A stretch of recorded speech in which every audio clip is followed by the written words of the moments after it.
Hello, Christina. Yes, you are the first. How are you doing? Can you hear me okay? Let me see something. I'm gonna try something here.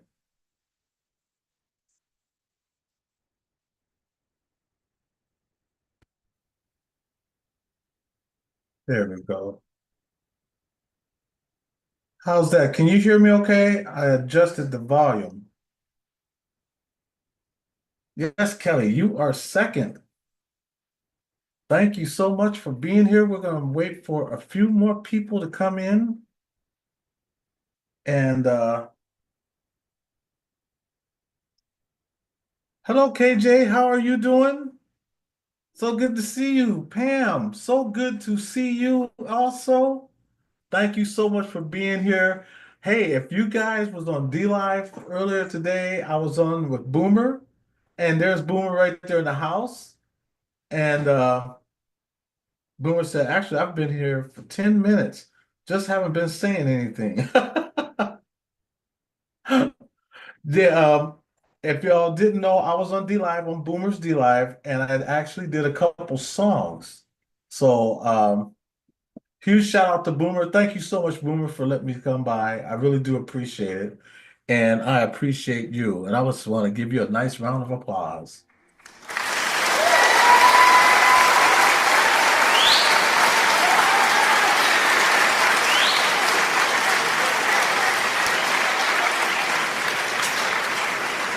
Hey, how are you doing? So good to see you. We had fun at Boomer's D Live. It was fun. Hold on one second. Let me get my better half in here. Give me a second, babe. No, that's okay.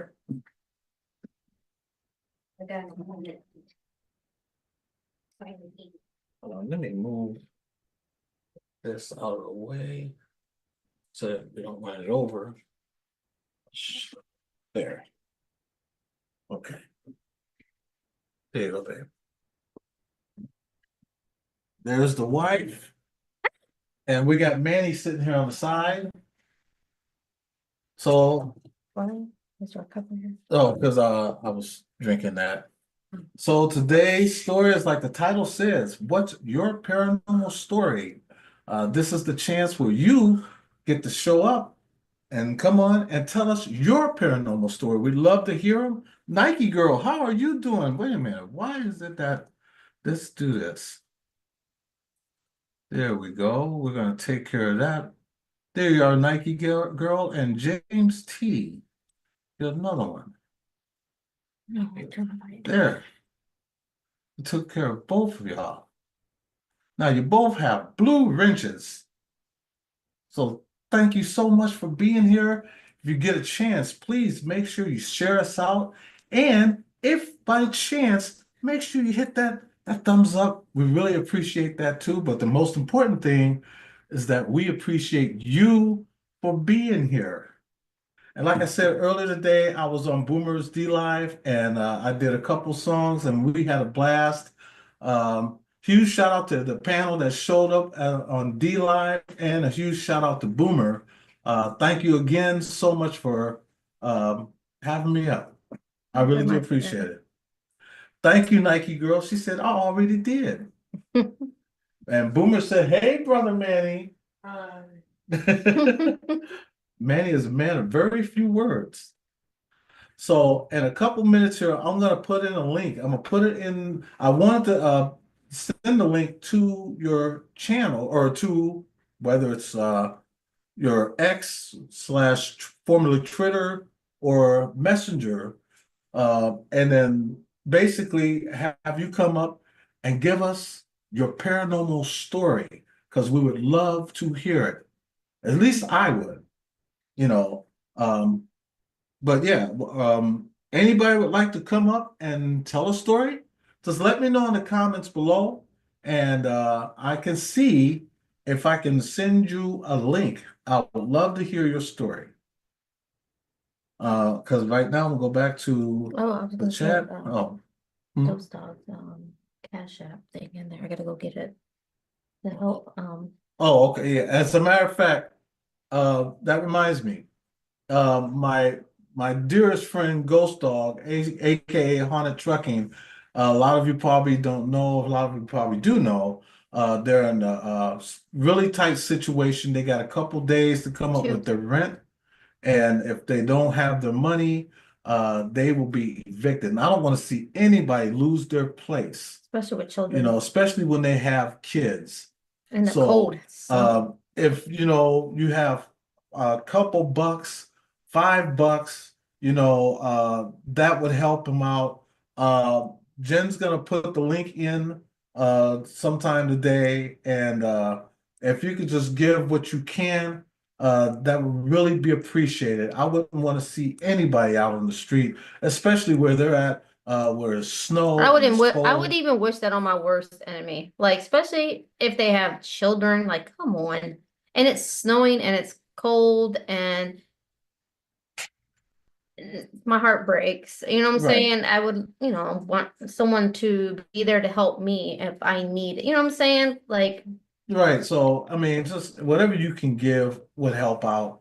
Like I said, he's only got a couple days and then they're going to be out on the street. And I really don't want to see that happen, especially for their kids, you know. So Jen's going to put the link I in gotta find it uh, first. later today. And like I said, the money's not going to us. The money is going to him and it's going on their rent. So they can hurry up and pay their rent. They only got 2 days left. So hopefully, you can give what you can. I also want to give a shout out to all my Facebook uh, paranormal pages and groups, and you know who you are. Thank you so much for letting us post. We really do appreciate you to the utmost. Denise says, okay, I have been trying to say hey for the longest before you even said a word. I'm sorry, Denise. Hey, glad to meet you. Glad to see you. Love to have you here.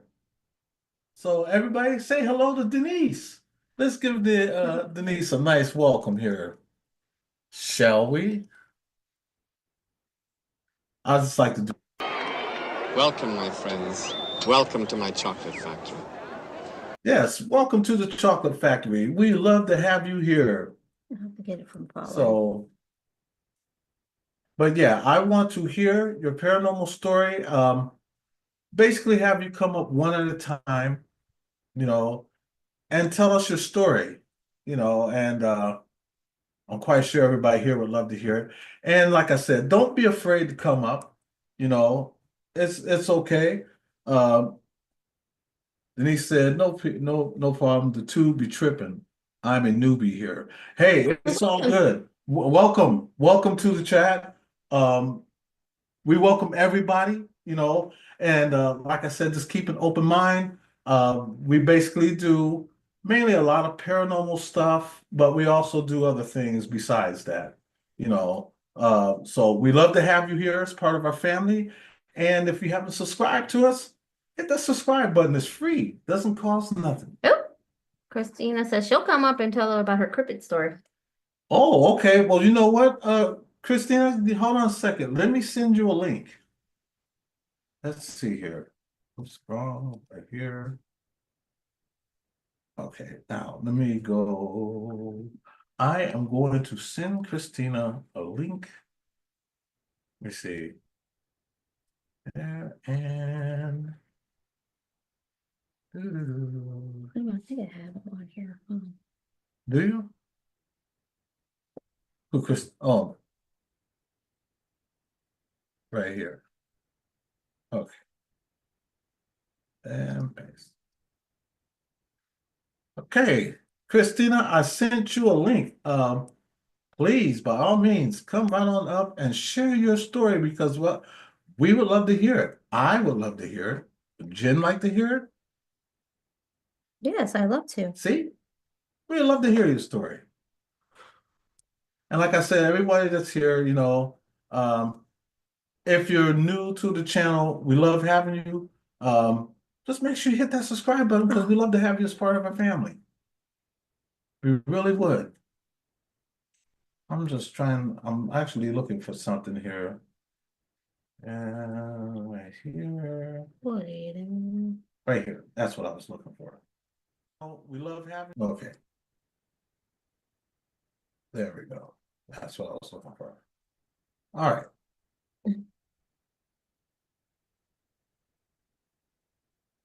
Oh, Okay. I'm so sorry, Regina. Look, I have said hi to you. Hi. Oh, Regina, I'm sorry. sorry. I am so sorry. Hi to you. I apologize. I wasn't trying to be ignorant or anything or rude or any of that. I do apologize. Hello to you. And she said she would love to hear your story. So yes, we want to hear some good stories here. And I know Christina's got some good ones. I know she does. So if you guys don't know who Christina is, Christina, her channel is Christina's Son Ghost Squad. She has a really good channel. As a matter of fact, there's a lot of people in here that's got good channels. Christina, Boomer D is another one that has a really good channel. Regina's got a good channel. So everybody here, a lot of the people that are here have channels, and they will put their links in the description box below. And that way you can go by and check them all out because that's how we do it here. Check them out, show them some love too. And that's how we pay that love forward. So I sent you a link though, Christina. So whenever you get a chance, click on that. She said, okay, I'll be right there. Okay. I hope everybody had a good night tonight thus far because the year is almost over, and would love to forget about this year. 2024 has just been a mess. More ways than one. I'm not going to get political or anything like that. It's just been a mess. And 2025 can only get better. I hope it does. But it all depends on us. We can make it better. Let's try showing a little more love to each other. Let's stop the divisiveness and bring togetherness instead. That's a good way to start. At least I think, you know. Oh, you know what I forgot to do? I forgot to share myself out. So let me do that right now. Um, go right there. And give me 1 second, Christina. I forgot to share myself out. And there's the link for the Cash App for Ghost Dog Haunted Trucking. If anybody would like to help keep his family warm and safe in their home. So yes, that's for Ghost Dog. That's his link right there. It's his Cash App. So if you want to donate a couple bucks, $5, that would really be very much appreciated because I hate to see him and his kids, man, get put out on the street. I wouldn't want to see anybody in that situation. Even anybody here in the chat. I would hate to see you in a situation like that. I would do whatever I can Share it out to if you help. can too. So yeah, if you can share that out also, let's help Ghost Dog out. He's helped a lot of people in the community. And so that's the least we can do is give that love back. Fallen Angel, how are you doing? Hi, Bestie. How you doing, Christina? Good. How are you? We're doing great. Just we had company earlier, as you know, my daughter came by. And plus it was good seeing you over there on Boomers, D Oh Live. yeah. I normally, I only started going recently for Boomer, but I don't really do D Live very much. Right. I'll go if I'm on a panel, I guess, because then I'm not really doing D Live, then I'm doing like Zoom or whatever they're on. But to do the actual D Live drives me nutty. I mean, because the last time we was on D Live was, I want to say, maybe 4 years ago.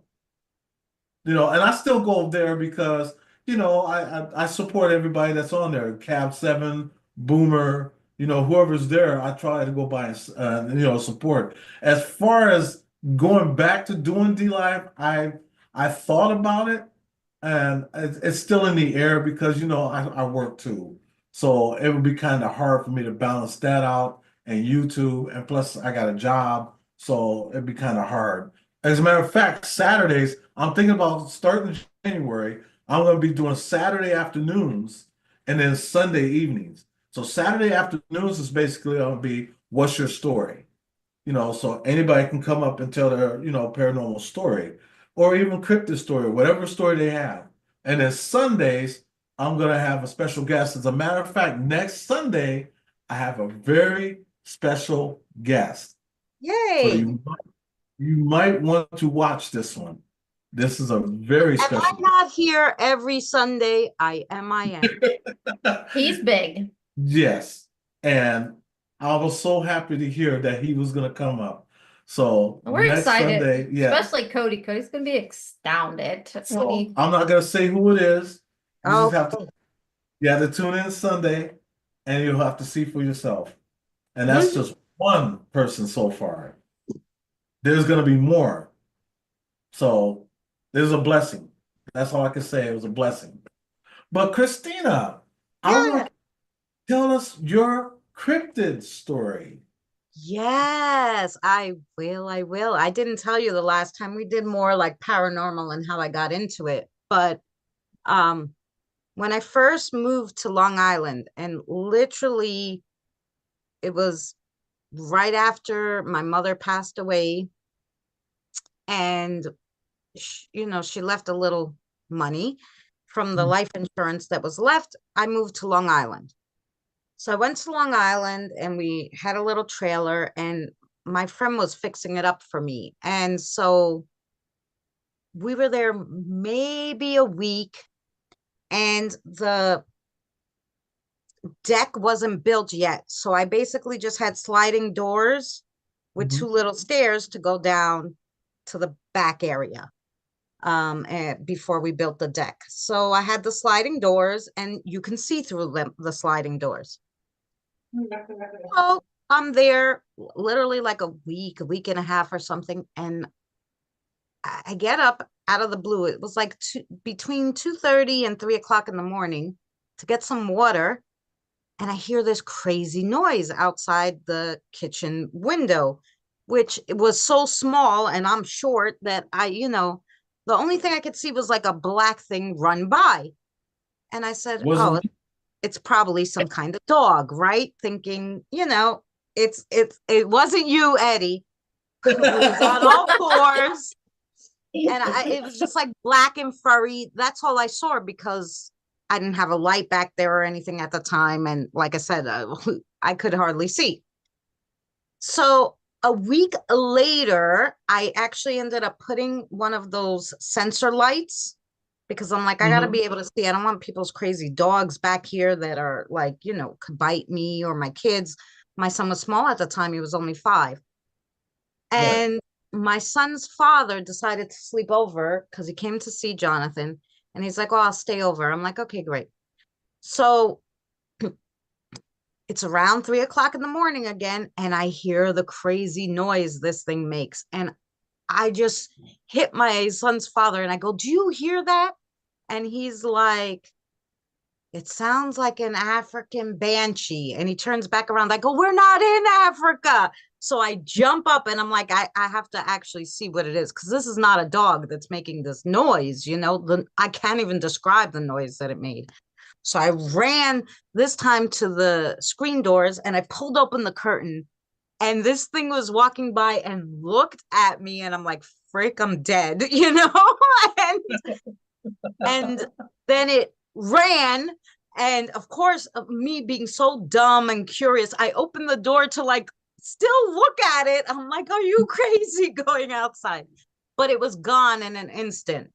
And I'll tell you what it looked like, which is what made me say, I even asked people like, "Do we have bears in Long Island like that are deformed?" I asked everybody, and everybody would laugh at me. There's no bears in Long Island. It was probably a dog. I go, "Listen to me. I saw it. It looked at me.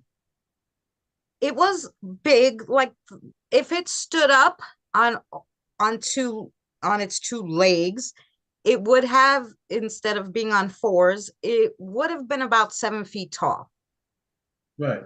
It had one of those little nubby tails like a Sphinx would have. Is that what you call them? They're really nubby. It's like a little Right. round nubby tail. Oh, Mhm. like a lynx. His legs, he had paws, maybe like wolf, and his body, even though it was longer, kind of could have been a wolf. All black fur, but when he turned to look at me, he had a pig snout and kind of like which was it, and it was very long too. Like it wasn't like a normal pig snout. It was a pig snout, but long. And it had the weirdest like ears, almost like a bear. I was like, is it a boar? But how could it be a boar? It doesn't have the right tail. Boars don't have paws like wolves. I never seen anything like it.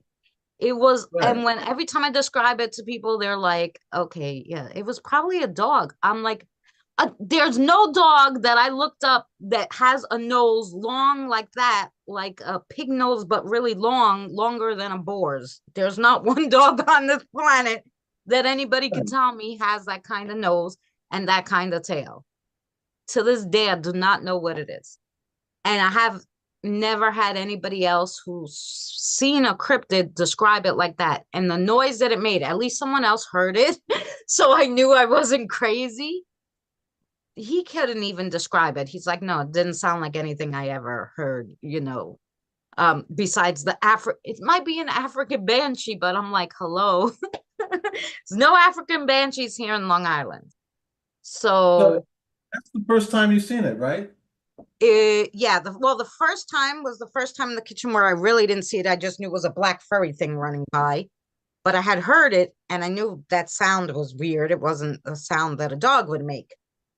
And it, like, literally, like I said, had a pig's like face, but a wolf's body, and a, the the legs were even funny. Like it was something I can't describe. Like it was almost like the legs were not of a dog, because they were kind of like straighter. Like they didn't have that, you know how the dogs curve like almost like a knee. So Don Broyle said, is she describing me? Listen, I was never here near your trailer. Don. And hello, Randy. Randy says, you haven't met my sisters yet, have you, Christina? And hello, Natalie. Thank you for being here. Hi everybody. Hi Natalie. So Um is that the only time you've seen it, or those two times. The first time, I don't think that it knew that I saw it, which is why it had come back, right? I guess maybe before I was there, it was like a little safe haven there for it, maybe. But that second time where it looked me in the eyes and then I ran out, it never came back again. Like it knew I saw it, and probably saw my face and was like, oh yeah, she's spooked now, I can't let her see me again. I Boomer don't said know, it was I don't know what it was. I don't know if it was something migrating. It was Boomer my said it was other. an eagle, and Denise says she's thinking it's a skinwalker. Yeah, I thought it maybe some kind of shift shaper that was in the middle of shifting, and why it looked so crazy, I don't know. Like I never seen it. I never heard anything like that. And I asked the neighbors on either side, did you hear this like weird? I was sleeping. Nobody heard anything. Like I said, if my son's father didn't hear it, I would have almost thought I was crazy. Like, you know. Um, but yeah. Wow, that's interesting. That really is. This Randy, RPI Paranormal is in the house. And Randy, I got a question for you. Are you subscribed to me on Facebook by any chance? Or do you have me on formerly Twitter, X? If you do, on either one, let me know, and I want to send you a link. because I know you got some good stories. I know you do, Randy. Don't say you don't. Don't say you don't. Yeah. So that was my probably my only cryptid story that I actually saw it. Although some people, because I also saw what I thought was what people would call a fairy, and a lot of people think those don't exist. So that's another thing that people go, well, maybe it was something else. And I'm like, so what? The fairies are cryptids now too, you know?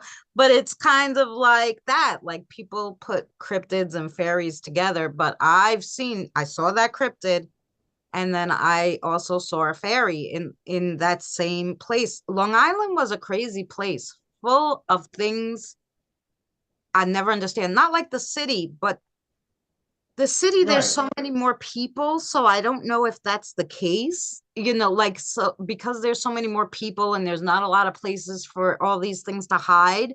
But when Right. I was in Long Island, the things that I saw was unbelievable. Believe you, especially because you live in Queens, right? New York. Yeah, now I'm in Queens. Yeah, I used to be in Long Island. I was in Bayshore for 12 years and then I came back to Queens, New York. So You know in New what? York, unless you go to a cemetery with the specifics of trying to talk to spirits, you don't come across as many weird things because there's so many people, that, you know, um, now you'll get spirits talking to you, whatever, randomly, but to see things like that, you have to go like where there's not a lot of people, you know? Yeah. Before we go on, I want to say hello to Jason Finch. How are you Okay. doing? Acknowledge me. You have been acknowledged. I am so sorry. Um, so yeah, I was just curious because now that you're in Queens, have you had anything happen to you or seen anything being in Queens? I mean, they do call New York Zoo York. Yeah. And animal wise, no. I mean, like I said, in Queens, you have to specifically go where you know their spirits, like the cemetery and stuff. Um, that would probably be the best place to also, if there was any cryptids around, they would probably also hang out in the cemetery. Right. Um, because you really have to go to areas that are not too populated because, otherwise these things they're hiding, right? Right. Or everybody would see them because they're somewhere everywhere. Um, Right. the only probably exciting things exciting my favorite thing that happened so far in Queens is I went to the cemetery and I did a live stream there where Houdini was buried, and Houdini followed me around. Really? It was a That's lot of things followed me, but he was and he said his name a few times on the spirit box. People heard it, like it was crazy. Was a super interesting, like I was excited. I think he was just curious about like the box and everything. Cause I went there and I was like, oh, you're probably crossed over, but if you're around and you hear me, I'm coming to say hello. I'm gonna leave you some oranges. And so I left him an offering. And then well, I said, let's walk around the rest of the cemetery because he's right in the front of the cemetery. And yeah, and then I turned on the spirit box and he talked, and I was like, whoa. Jason wanted to, actually, he asked me, Eddie, what kind of vape are you using? I don't know. It's just a regular small mod. I really don't know because I don't want to smoke cigarettes anymore. So I let cigarettes go 4 years ago. So Oh, I've good been for you. yeah, and this has been helping me out. And because he said I'm curious because I want some. If you want some, come get some. No, I'm just playing. Yeah, but the juice that I'm using though, it's like a cinnamon like cookies and cinnamon, and the juice tastes really good. So I try not to, you know, like chain smoking, but go different, flavors. I try to just stay to one, and that's it. Just like I did with cigarettes, I stayed to one. And if I was out of cigarettes, I never bummed a cigarette from nobody. I was just out because I don't like to chain smoke. You Mm. know. Um, then Jason said, "Is it a CBD or THC?" It's CBD, no THC here.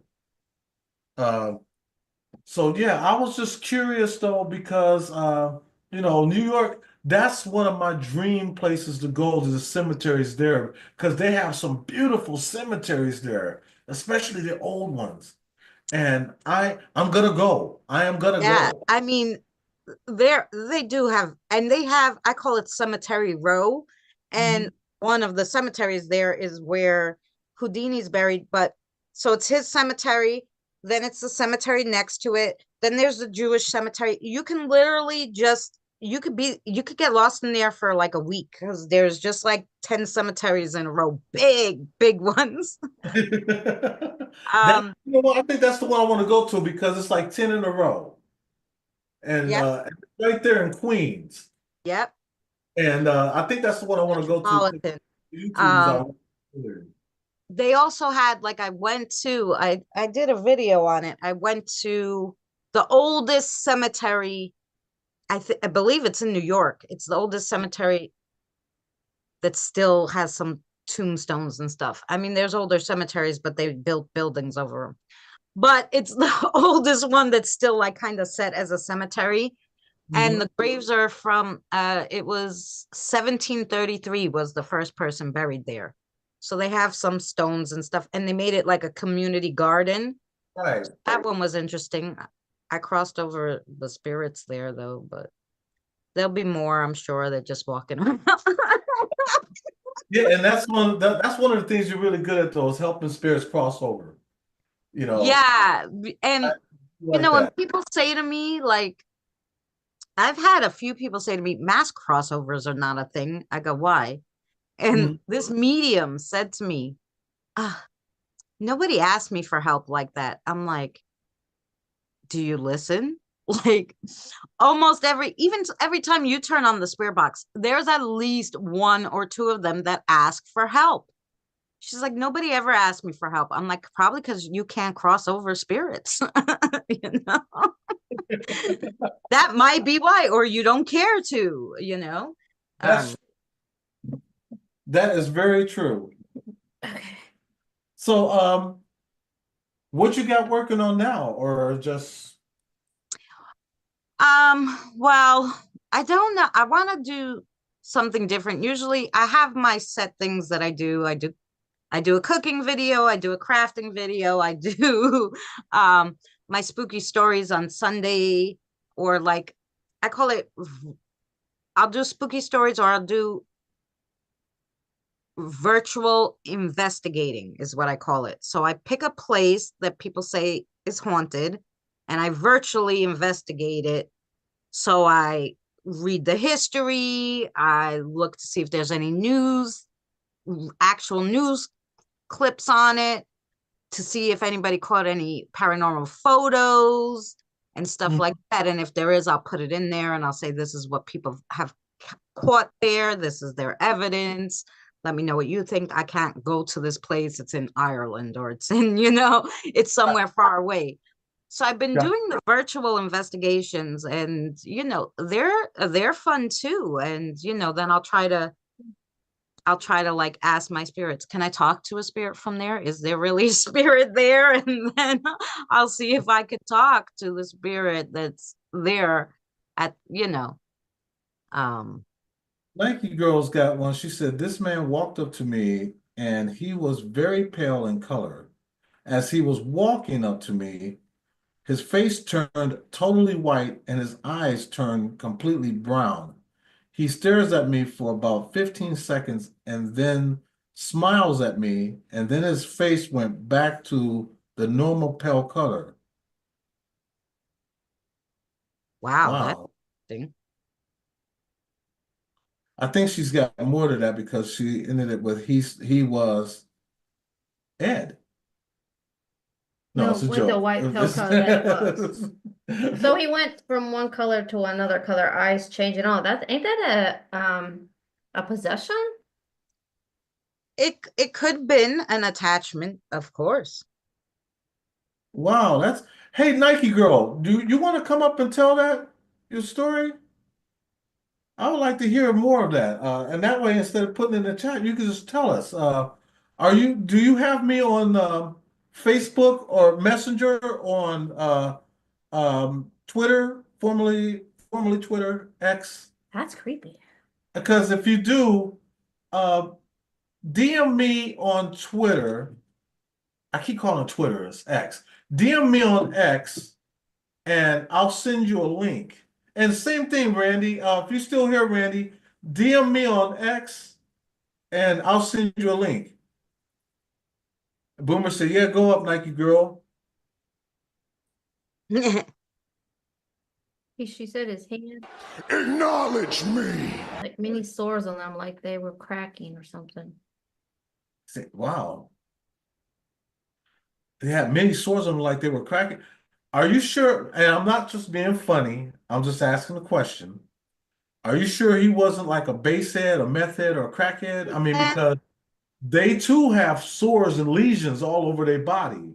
And their facial expressions And their face, changed right, their from the face, highness, like their colors of their skin. yeah, their facial expressions change, and they do all this, and their face is all sunk in, kind of like my mom. Oh no, I'm joking. Does that mean she a crackhead? Do you I'm like just mom like playing. If you send the link to Boomer, then he can send it to Nike Girl because she doesn't have you, but Boomer has her. Glenn always twitters me. Yeah, you know what, Glenn? You're right. It is always Twitter. And you know what? I gotta acknowledge you, Glenn. Acknowledge me. Glad to have you here, bro. Send it to Boomer, Boomer send it to her. Hey, Ron. Oh man, Michigander man. I know Hey, Miss Ganderman. Rob has got some good Welcome stuff. in. Rob, if you are you on my messenger by any, you know what? You are on my messenger. Rob, let me send you a link. And I want you to give us a good story, man. Let me see. If y'all don't know who Michigander Man Adventures is, y'all Send need it to to go by Boomer, and too. check him out. And Boomer, I'm gonna send you one too. Make sure you check him out. Good man, good friend. I'm telling you. Let me see. Because I just seen Michigander Man. There, right there. Oh, wait a minute. No, that's the right one. That's a fan chat. Oh, wait a minute. Hi, Cassie. How are you? Cassie, how are you doing? Acknowledge me. You have been acknowledged.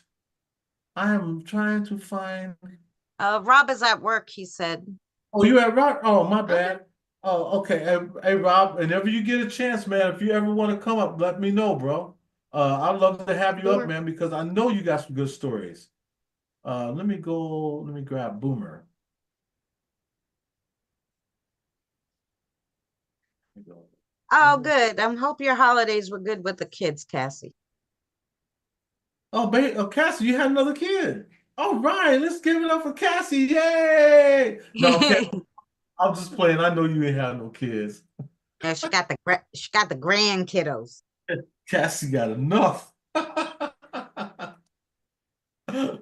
Boomer, I sent it to you, and I was still trying to find Randy. Because I know Randy's got some good stories. Cassie, Cassie, do you have any good stories you'd like to tell us? If you do, DM me either on Twitter or on Messenger, and I'll send you a link too because I love to hear your stories because that's what this is about. What's your paranormal story? I'd love to hear them. Thank you, Boomer.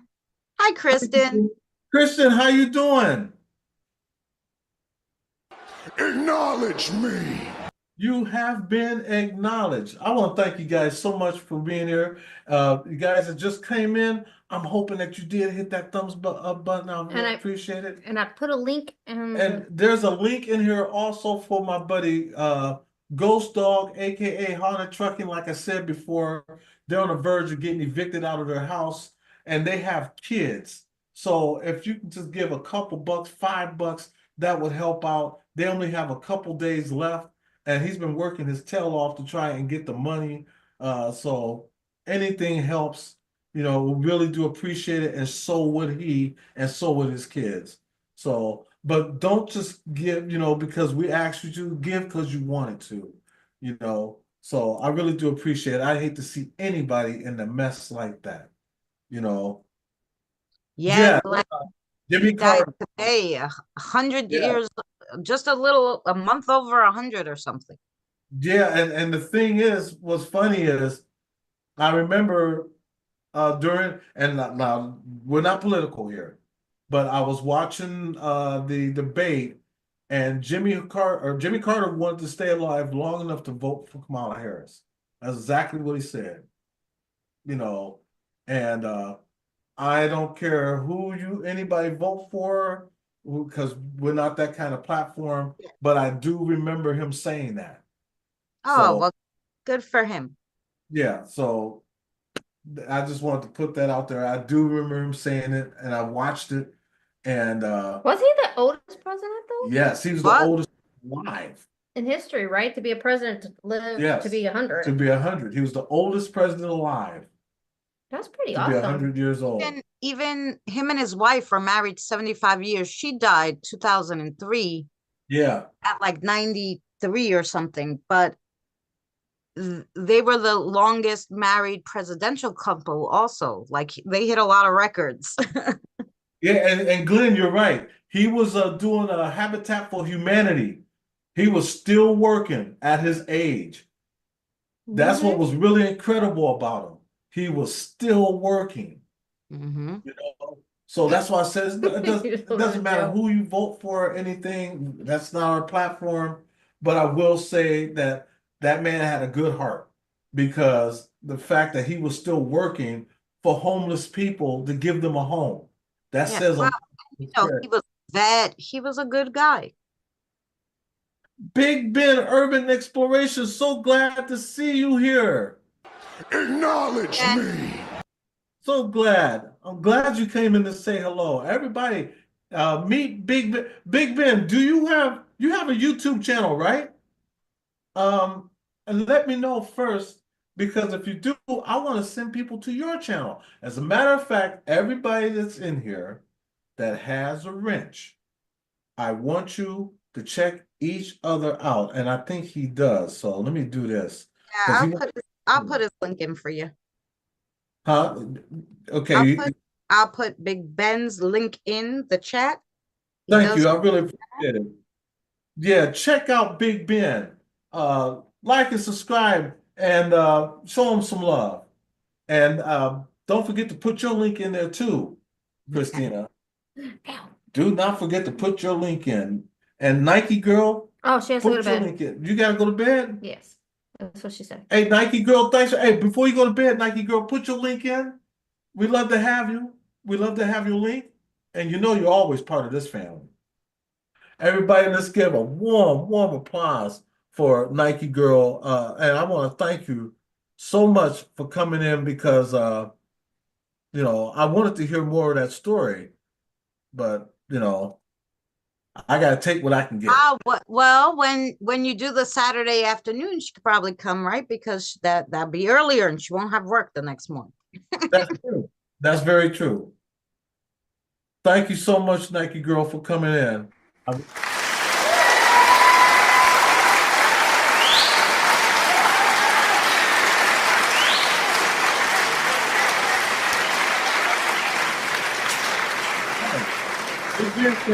Hope everyone's had a Merry Christmas and is looking forward to the new year. Yes, I am looking for, I just want, peace and love, and let's stop the divisionness. That's all I want. That's all I want. Let's not be so divided. Let's bring everybody closer together, and let's show Hi, some love Rob. for our brothers and sisters. Have a good night, Rob. Rob, have a good Happy night. New Year. Hey, Rob, put your link in before you go. Put your link in, bro. I want people to come by and check you out, man, because we're about love. And Big Ben, you know what? We're gonna be right back at you. And I'm not just gonna hit that button. I'm gonna also comment. I'm gonna leave a comment, and I think I'm subscribed to you. Yep. I Oh, sure am. thank you, Jason. I wonder why I ain't got no notifications that you was on. So you know what? I'm gonna check out a couple of your videos. Happy And early birthday, Glenn. Oh, your birthday's tomorrow. all Happy birthday, right. Glenn. Happy birthday. Glenn's gonna be 31 years old, everybody. Let's give it up for Glenn.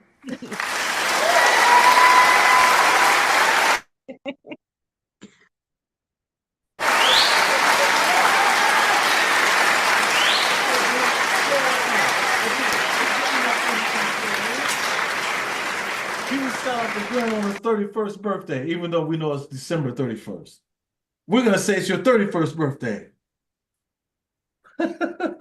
Glenn said thanks. As you said thanks, Glenn, like, oh, thanks a lot. No, Glenn, we wish, you know what? I'm gonna sing happy birthday to you. Happy birthday to you. Happy birthday to you. Happy birthday, dear Glenn Pierce. Happy birthday to you.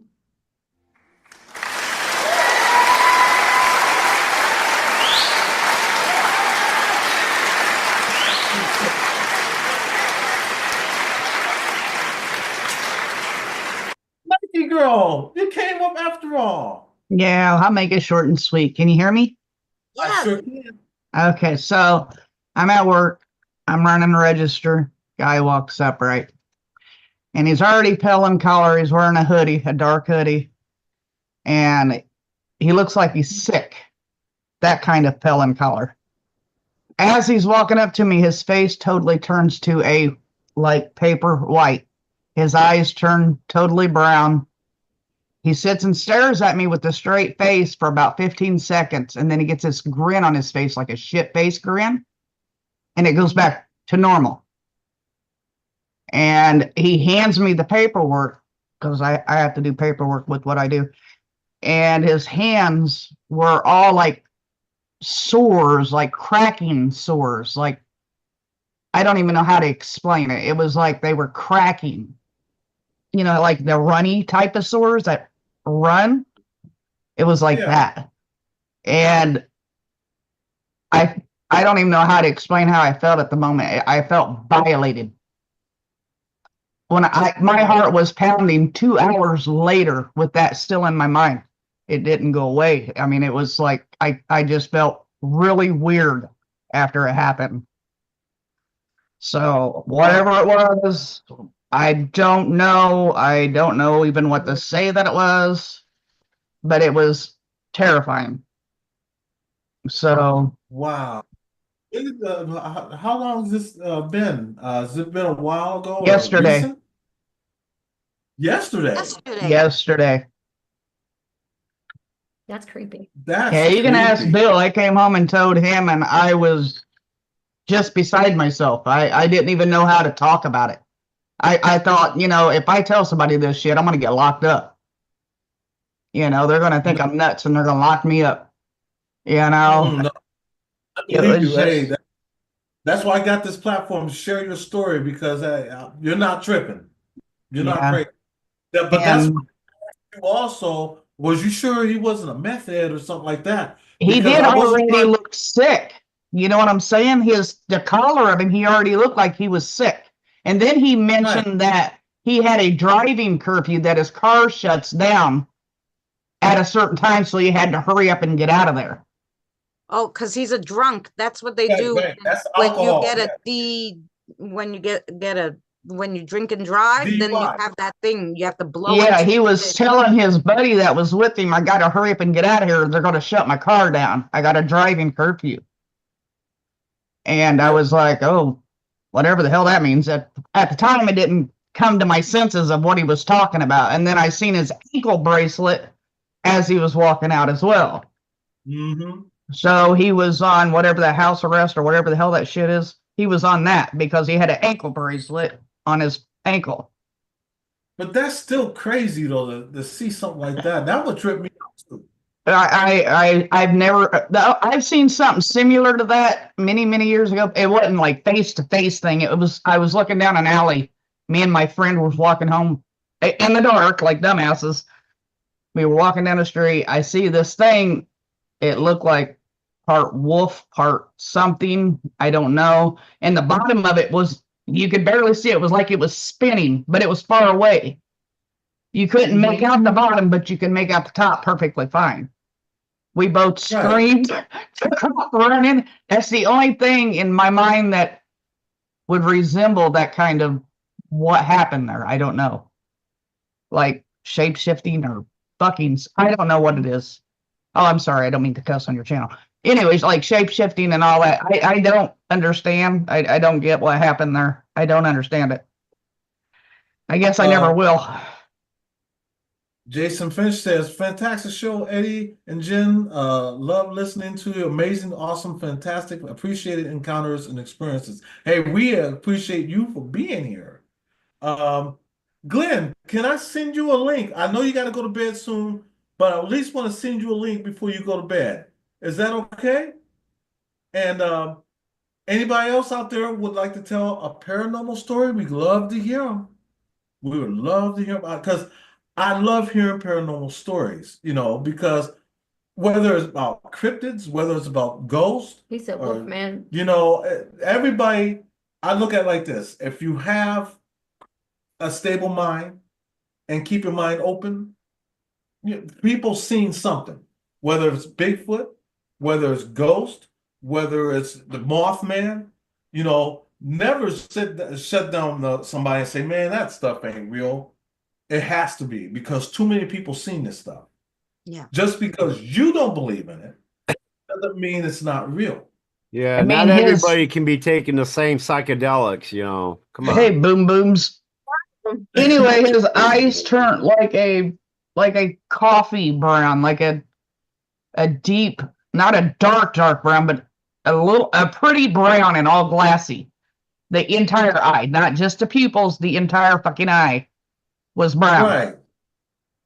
So, hey, Joyful, Happy, how you doing? Glad to see you here. And Brenda Hall, so good to see you. No notification again. You know what? That might be my fault, Brenda Hall, because when I do this, I do it spontaneously. I don't post like some people post like 2 or 3 days ahead of time. I do it at the spur of the moment because I am not computer savvy at all. I am not going to lie to you. So I don't know how to do it where it's a couple days ahead. I just do it at the spur of the moment. I just Yeah, say, he can barely figure out how to do a sound share, so give him a break, guys. hey, me too. Big Ben said, I have a pretty open mind. I lived in a haunted house in the 90s, right up to until 2003. That's when I moved to South Australia. Big Ben, would you like to come up and tell your story? I'd like to hear it. Glenn said, I got to go to bed. Hey, Glenn, thank you for coming in, bro. I hope you have a wonderful birthday. Give it up for Glenn. He lives on the Wait other a minute. Is that Good seeing you again, Glenn. Zara Glenn? Yes, that's Glenn Glenn, happy birthday. over there in the UK. What's Glenn, up, buddy? we love you. Joyful say, yes, my first live on yours, Eddie. Yes, yes. You know what? Let me do this one real quick because Joyful, you should have already had this there because she's been here, coming here for a minute now. There, now you got that blue wrench you've always wanted for Christmas. Brenda Hall said, I don't get notifications for any of my other channels either. Well, you know what? YouTube is being kind of funny. They are. And because like Big Ben here, I'm subscribed to him, but I never got notifications when he's on or when he's got a video. So I'm gonna make up for it, and so Big Ben, we will be watching you. We will be watching you. Wishing you a New Year's too, Glenn. Yeah, we wish you a great New Year's, Glenn. We will, and we will drink to you. The next time you see me live, I might be drunk. I'll come. Hi, I live in Brooklyn. I remember everything. I gotta go I shit. couldn't see you like that. That would be disturbing. Him, Hey, eh. that would never happen. But hey, it's wishful thinking. So I got to do something real quick before I hop off. I have to give my Manny some lovin's. Hi, Manny. He is. Is he upstairs? He's in bed. Oh, he's in Aw, okay. bed. Well, you give him loves for me later, okay? I was hoping he I was still will. next to you. And Bailey King is here, and everybody don't know Bailey is autistic. So let's give Bailey a nice warm welcome. How you doing, Bailey? Hi, Bailey. Hey, Bailey, Billy. glad to see you. Yeah. Yeah, Big Ben, if you have, I'm hoping that you have me. If you have me on Twitter or on Facebook, DM me on Twitter and I'll send you a link. I like to hear his stories because he's got a nice channel. And I'm looking at his channel right now, and yeah, let's talk about what you got, and also talk about your Hi, channel Bailey. so that we can get you out there. You got some nice stuff. Anyhow, I'm going to hop down. I got to get to bed. Have a good night. And thanks for having me up. That was my story. Make of it what you wish. Believe me if you want, whatever. Have a good I night. don't Much love, believe you. y'all. There you go. Have a good night. We love you. God bless you, See you and next Bless you Sunday. guys too. See you Sunday. Bye bye. see you next year. All right, let's give it Next up, year.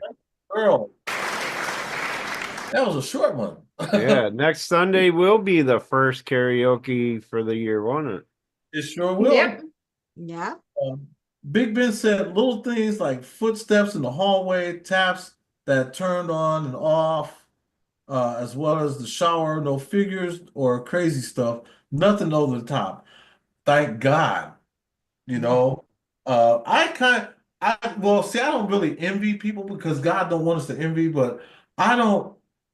You have to have some real big kahunas to go into a lot of these places that are haunted. You know, we are paranormal enthusiasts, so we do Give me my spirit box. cemeteries. You know, we just do cemetery thing. Anybody that goes beyond that, you have my blessings. I mean, we You know, have. You have. we've done a couple. You did that It's- mobile home that you got. oh, when thrown that at thing you. got something hit me in my back, I was it. That was a wrap. You know, and I even said on there something. You heard it. When you heard it, you know, you could hear it hit me, and I was like, "That's it." They tore that I got mobile the home heck. down. Yeah, Hello again, Bailey. yep. Hello again, Bailey. Um, Oh, again. Yep. Sometimes the cemeteries though are just as scary. I went to this one cemetery. Actually, I went with Danny and we went to this cemetery and I couldn't understand the cemetery because it was a Jewish cemetery, but it was only opened 2 days a week for 2 hours. And I'm like, what kind of craziness is this? But everybody who's ever went there says, God, this place is haunted, this cemetery. So I go, I've got to go there. So Danny and I went there when he came down, and our cameras shut off at the same time. All this weird stuff was going on. So I'm like, so at one point I was like, Danny, I'm going to walk this way because something's calling me to go that way. I'll be right back because I wanted to see what it was. So when I went back around to where I was, not realizing I was in the baby section, I'm walking and I hear a child call like, Mama. And I'm like, did you guys hear like a child call mommy? Like it's so clear. You could hear it on the audio. I picked it up. And when I looked, I was in the baby section with all the little, and I was like, oh, okay, we're going. um, Have a good night, James. Thank you for coming in. God Night, bless you. Have a James. sure. Oh, I do have to make a retraction from last night's live stream, by the way. Upon further inspection, I discovered that flash of light was indeed a cobwebs floating past the camera lens. As a Oh, so matter of that fact, wasn't they're what. still hanging up there, blowing back and forth with the fan. So for all you from last night's live stream, we Well, you made gotta a go big take that deal down about that. before. See, that's why. That's what. Thank you, Eddie. That's why I say don't put a lot of faith in these so-called orbs or whatever, because after the live stream and everything, I even took pictures of it with my phone and everything, and in relation to the camera and everything. So just to clarify, I did put a statement in the comments under that video. It was cobwebs, people. It was cobwebs. So Hey, it was Walking an Angel, so glad. illusion. Anyway, I just wanted to clear that up. Glad. Bye. Oh, it's all good. Dream Walking Angel. She asked, "Are you guys going to be live for a while more?"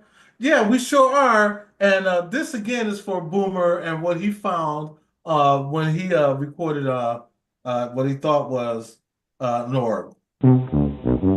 Yeah. So but we do have some nice. Sometimes it bees like that, That's what real paranormal is all about, You got to Hey, investigate a little deeper and find out it's not what you think it is, and at first glance. So Mickey G said Hashtag. we went to the ghost hunt that Blondes and Booze had was the first time for Brandon and I to do something like that. Was okay with it. Hey, that's cool. I mean, believe me, we would not turn anybody down. If they invited us to do a ghost hunt or something like that, we wouldn't turn it down. Only if we have somebody to watch our boys, Now, because we won't take our boys on that. But we take our boys to, the cemetery or something like that, or museums and or stuff like. Now, if I museums. feel negative out of it, then I won't go Right, because being a sensitive, right. And then let me scroll down here. I'm gonna try to catch everybody. Kelly said, "I'm sure the energy when the two of you are together is insane." Yes. It is insane. Denise said, I went to Bloody Mary's in New Orleans and saw an entity in the attic hayloft. I was doing a graveyard shift fest and with Dalen from Ghost Brothers. I had a lot of experience this October. You know what? Um, I talk to Dalen a lot, and eventually I'm gonna have him try come to. up and do a show with us. Dalen is a good dude. If y'all don't know who he is, he's one of the founding members of the show Ghost Brothers, and he's a really good dude. I'm gonna try to get him to come up here. I'll ask him as many times I talk to him. I've never really asked him, So yeah, I could believe that one, Denise. I can believe that. Denise said, I would love to share my story next Sunday. Sure, you sure can. Actually, next Sunday, I'm going to have a very special guest here. We may do some stories, but we're going to check out our guest though. And then, of course, we're going to do some spirit box, which we might do tonight also. If y'all up to it, that's up to you. But yeah, so I'm trying to get through everybody's chat. Mickey G, it was fun, and I knew they would be there. And I see Ghost and have since I was little. So this is not your first time that you've seen spirits. Um, that's interesting. Trying to go those in chat. Joyful Steph said, I had some demonic experiences in my life. Really, would you like to tell your story? Joyful. We like to hear it. That's what we're about He would tonight. be great. He has a lot of. hey, sis Alicia, what's up? Yeah, he would be great. Big Ben said, well, when me and my friend went to the cemetery just for a look around, it was windy as all heck, and it was a children's cemetery. We didn't know this until we seen all the graves. They all passed of SIDS. That's sad. Wow. That's sad. Yeah. I had some scary things happen. My granddaughter was here. Oh, wow. Wow. Alicia? Well, you know what, Delisha, you need to come up here and tell your story. And Denise said, I'm glad I found like-minded people. Hey, you know what? That's why we're here. We're glad we found not like-minded people. You got to be I open-minded. Yeah. could send her a link if you want me to, Ed. Yeah, hey, Denise, do you want to share your story? If oh wait a minute, who sent Huli? Nalisha. Lisa, yeah, would you do that for me? I really appreciate that. Yeah, Yes, if she's able to come up, yeah. of course, Alicia. Yeah, I Yeah, don't know who Denise is, so right. And sorry, Denise, if Denise. you come next week, once we get to know you, then we'd love to share a link with you, and I'll even give you a wrench then too. So that you would have coming. Um, Whoop, damn it. Wrong really. link. Sorry. Just in case you don't know my YouTube channel, I sent it to you, Nalisha. Yeah. Let me re-grab that link. There we go. Yeah, first time doing this. Sorry. And that cash app right there, that's like I said for my buddy Ghost Dog, aka Haunted Trucking. They're on the verge of getting evicted. I hate to see anybody lose their house and they have kids. So if you Yeah, get that's. bucks, just give what you can, but give because you want to, not because you had to.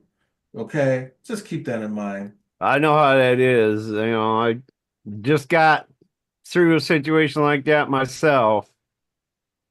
It's not. It's not fun. It's Sitting not. there worrying what's going to happen tomorrow. Denise, that's check out Boomer. Go to his channel. Boomer is funny as hell. He No, I'm is. not. Yes, you are. And sometimes he don't mean to be. He just That- Hi, That's what he- Alicia. Hi, Christina. When he doesn't mean to be is when he's the funniest. Yes. right. Like just now when he sent you his link. Hi, Yeah, Mary. he sent me a link to his YouTube channel because I don't know how to find it. Yeah, After because 8 I years. was putting my channel link in the chat the last time I did anything, and I forgot to re-grab the That made me giggle. I was about to channel link. type back to you and go, bro, I know how to find you. But about that time, Right? you did send the right link. Well, I it's have been to a say while. hi I to thought maybe Jenn. just in case you forgot, you could use it again. Yeah, I appreciate it. I'll use it the next time you're live. I'll go back to that and find you easier. There you I go. want to Acknowledge me. Mary, you have been acknowledged. So thank you so much for coming in. Don Boyle says, Boomer, watch what links you send her. Nalisha is a Southern lady. Yes, she is. Get that. Trust me, she's probably sent more of those links than I have. I love that Um, act. Whoa, dude, I ain't sending links to no. No. Bro, being a fine Southern woman that I am, I let them chase me till I catch them if I wanted to.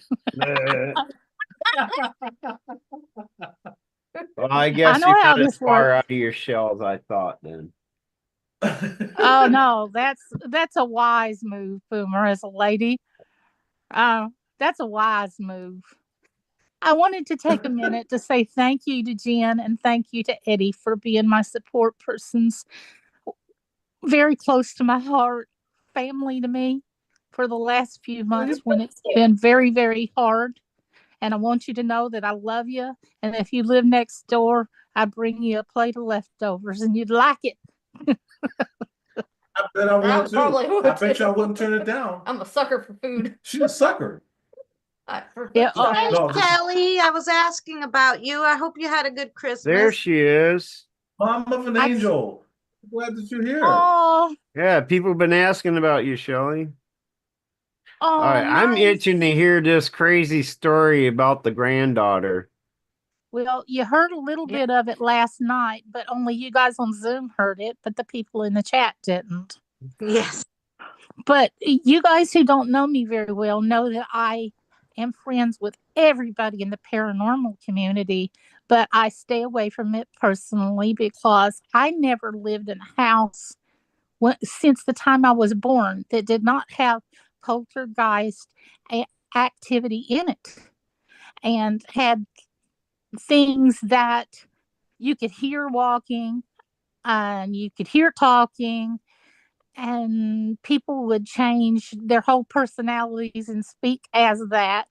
In my household growing up, and as a little girl, I could go to somebody else's house and I could know when you get to a certain room that it was, I like to say, infested like cockroaches. But I was a little girl and very sensitive, and I'd get emotional. As I grew, I started to see what had happened in those rooms. And it was like I want to say the memory of whatever happened in there would still go on, and I could dream it and hear it again. I was very, very in tune with things. It bothers me out in public a lot. I don't people well. I love hard, but I've got very low tolerance for being in public because people are, it's just too peoply outside these days. Things are getting worse and darker, in my humblest opinion. Right. Oh yeah, It's I which are like, thank you, which are like noses. Most everybody's got one. Anyway, I just wanted to set the foundation to say that I'm very well aware and I do have gifts. And that is not my number one topic when I talk to anybody. I just sit there and be me. And I love you as hard as I can. And if I earn your presence and I've ever made an impression, then I've done my job. My my Mickey, grand, I'm have a sorry. great night. Oh no, you're fine. Have a great night, Mickey G. Thank you so much for coming in. We love you, and hopefully we see you again next year. Okay, I'm sorry, Alicia. No, that's okay. I cannot see the chat. Just I never take breaths between sentences. That's just my personality. So hold up a hand. I can see you on my phone. Because I can't see the chat, just let me know that so I can stop talking is what I mean. Hi to everybody in the chat. Thank you for having patience because I'm kind of a storyteller and I'm a little bit long-winded, but I don't know how to get it out any other way. No, I want you to take your time, get your story out. We got plenty of time. But if you happen to see us do this, no, I'm joking. Well, my dad would do that after he had emptied the refrigerator of his special drinks. We'd come flip the pages of the magazine he was reading. We'd put out his cigars and we'd mess up his hair and draw on his face. So if you went to sleep around me, it would not be safe. Out come the Sharpies. Anyway, Ghost Dog, Haunted Trucking is in the house. whoa. Acknowledge me. Glad to see you here, bro. And I'm telling people, let them know that you're in a tough bind right now. I'm trying to help you out the best that we can because I don't want to see anybody out here on the street. I don't care who it is. You know, we have love for all of you. So if you're in a situation like that, we try to help you the best we can. And that's why we say if you have a couple bucks, a couple bucks would help, because he only got a couple days and he's got kids and I don't want to see them out on the street. I wouldn't want to see anybody out there. It's getting cold out, Oh, it's so real cold out in a lot of places already. And snow been on the ground and everything. I right, just pray that somebody step forward and help him out within his community and that those doors open that have right, the ability to. right. And you're right, Nelisha. But no, I want you to tell your story. I want to hear it. Wait a minute. Okay. Let me grab something to drink real quick. Uh-oh, And got him then started. yeah, No. because I want to hear this because I know it's going to be good. I love, not only do I love listening to her tell her story, I love listening to her sing. She's got a beautiful voice. Oh my gosh. Y'all had hopped down off the panel by the time I got my computer to run, and I got to do one very not so good song up on Boomers after you left. Oh, it was after I left? Oh man. My computer's given me so much trouble because I think my granddaughter, unbeknownst to me, got on it and downloaded a bunch of gaming stuff. Because when I Oh, signed in today, it had logo app something up there that I've never put on my computer. I'm like, okay, so I talk about her like she's a middle schooler, but she just turned 21. For the last several years, her friends, and she's got a Discord group, and she does digital art, but the stuff that she does is in very dark territory. She's in not just into the paranormal, but she participates on the wrong side of the road. Okay. Wow. I'm sorry. I was listening to looking at Jason Finch. He said, I was homeless with my dogs, pit bulls that are mixes. And Big Ben said, one of my best mates growing up was homeless. We took him in and he lived with us. That's a blessing. It is. It's That's a a very big blessing. It's a very big blessing. yeah. If you ever read The Stand by Stephen King, part of me wanted to be Mother Abigail when I grew up.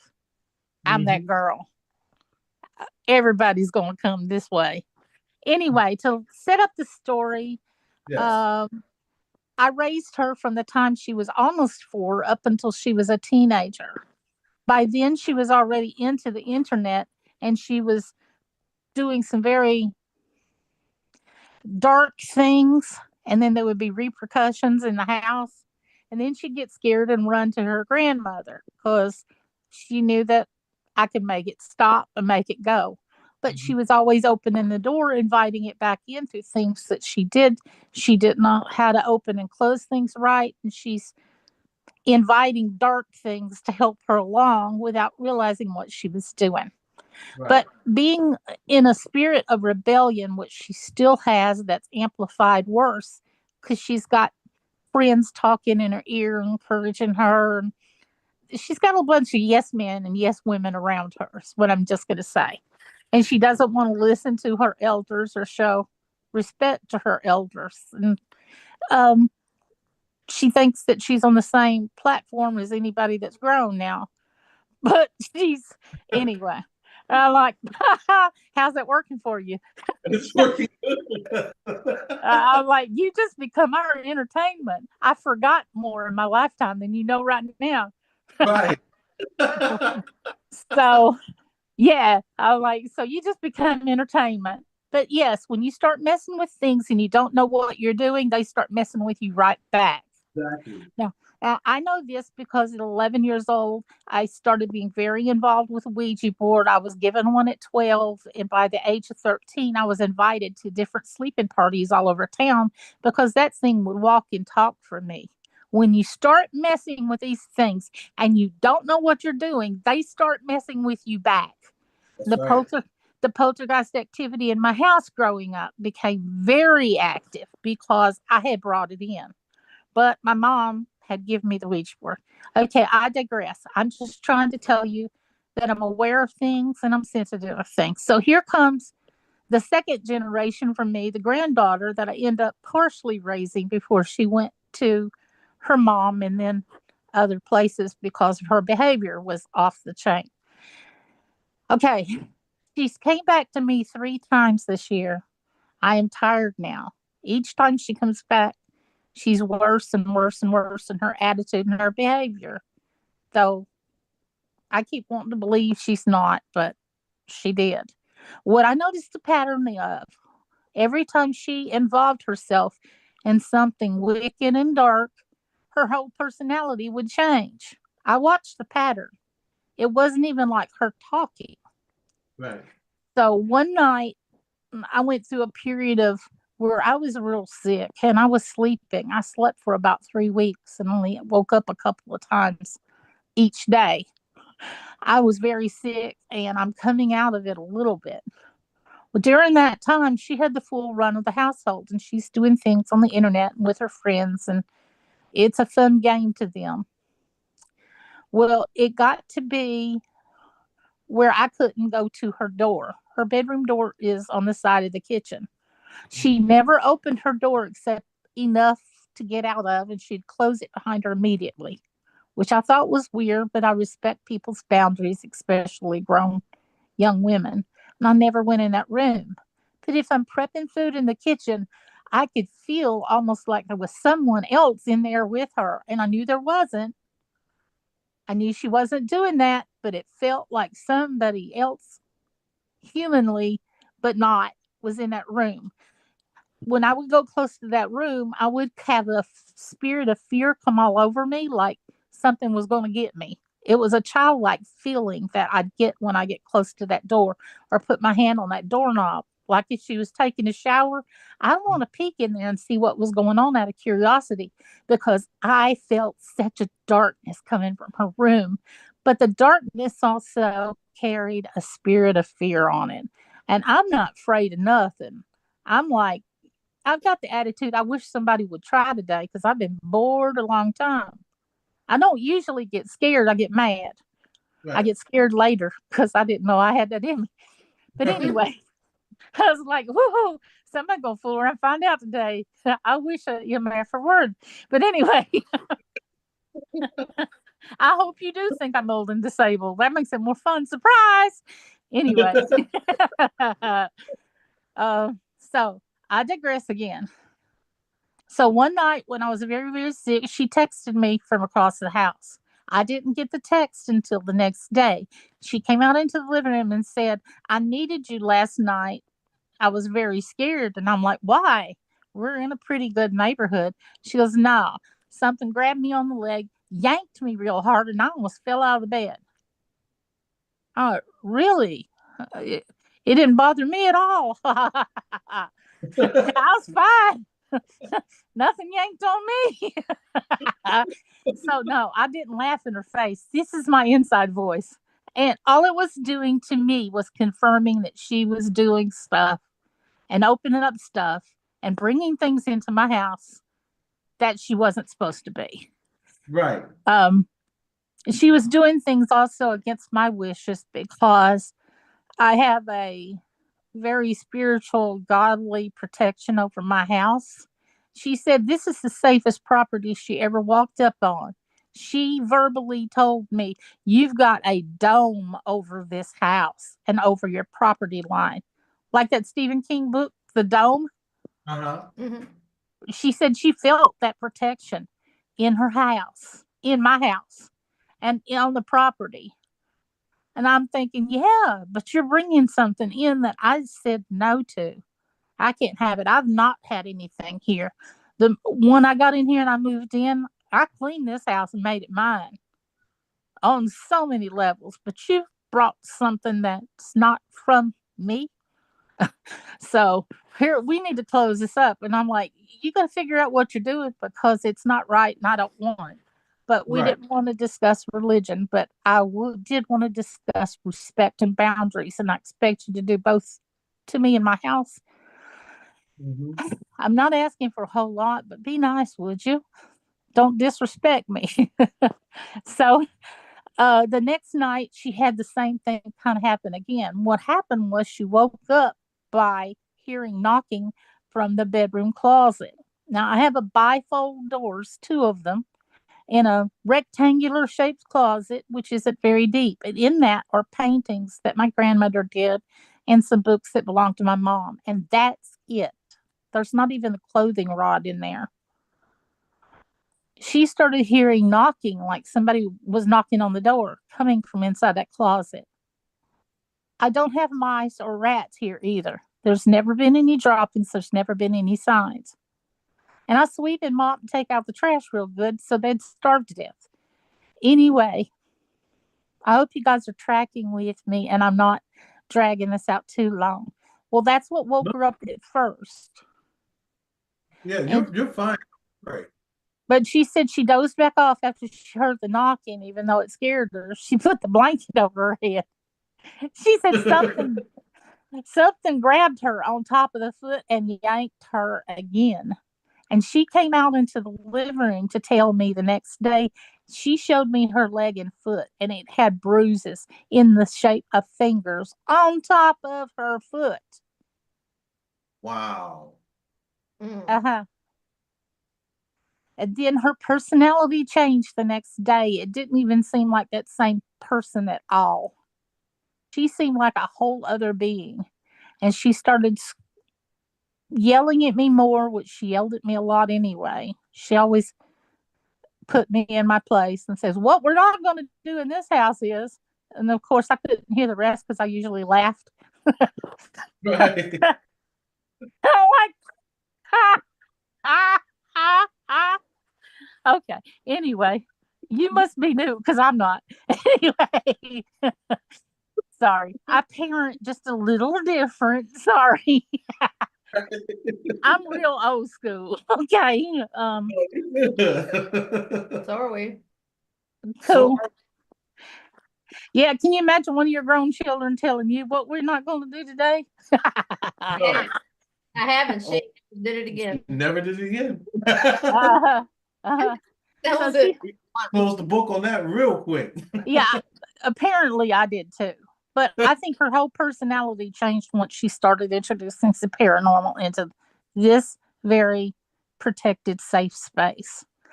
Um, her personality changed.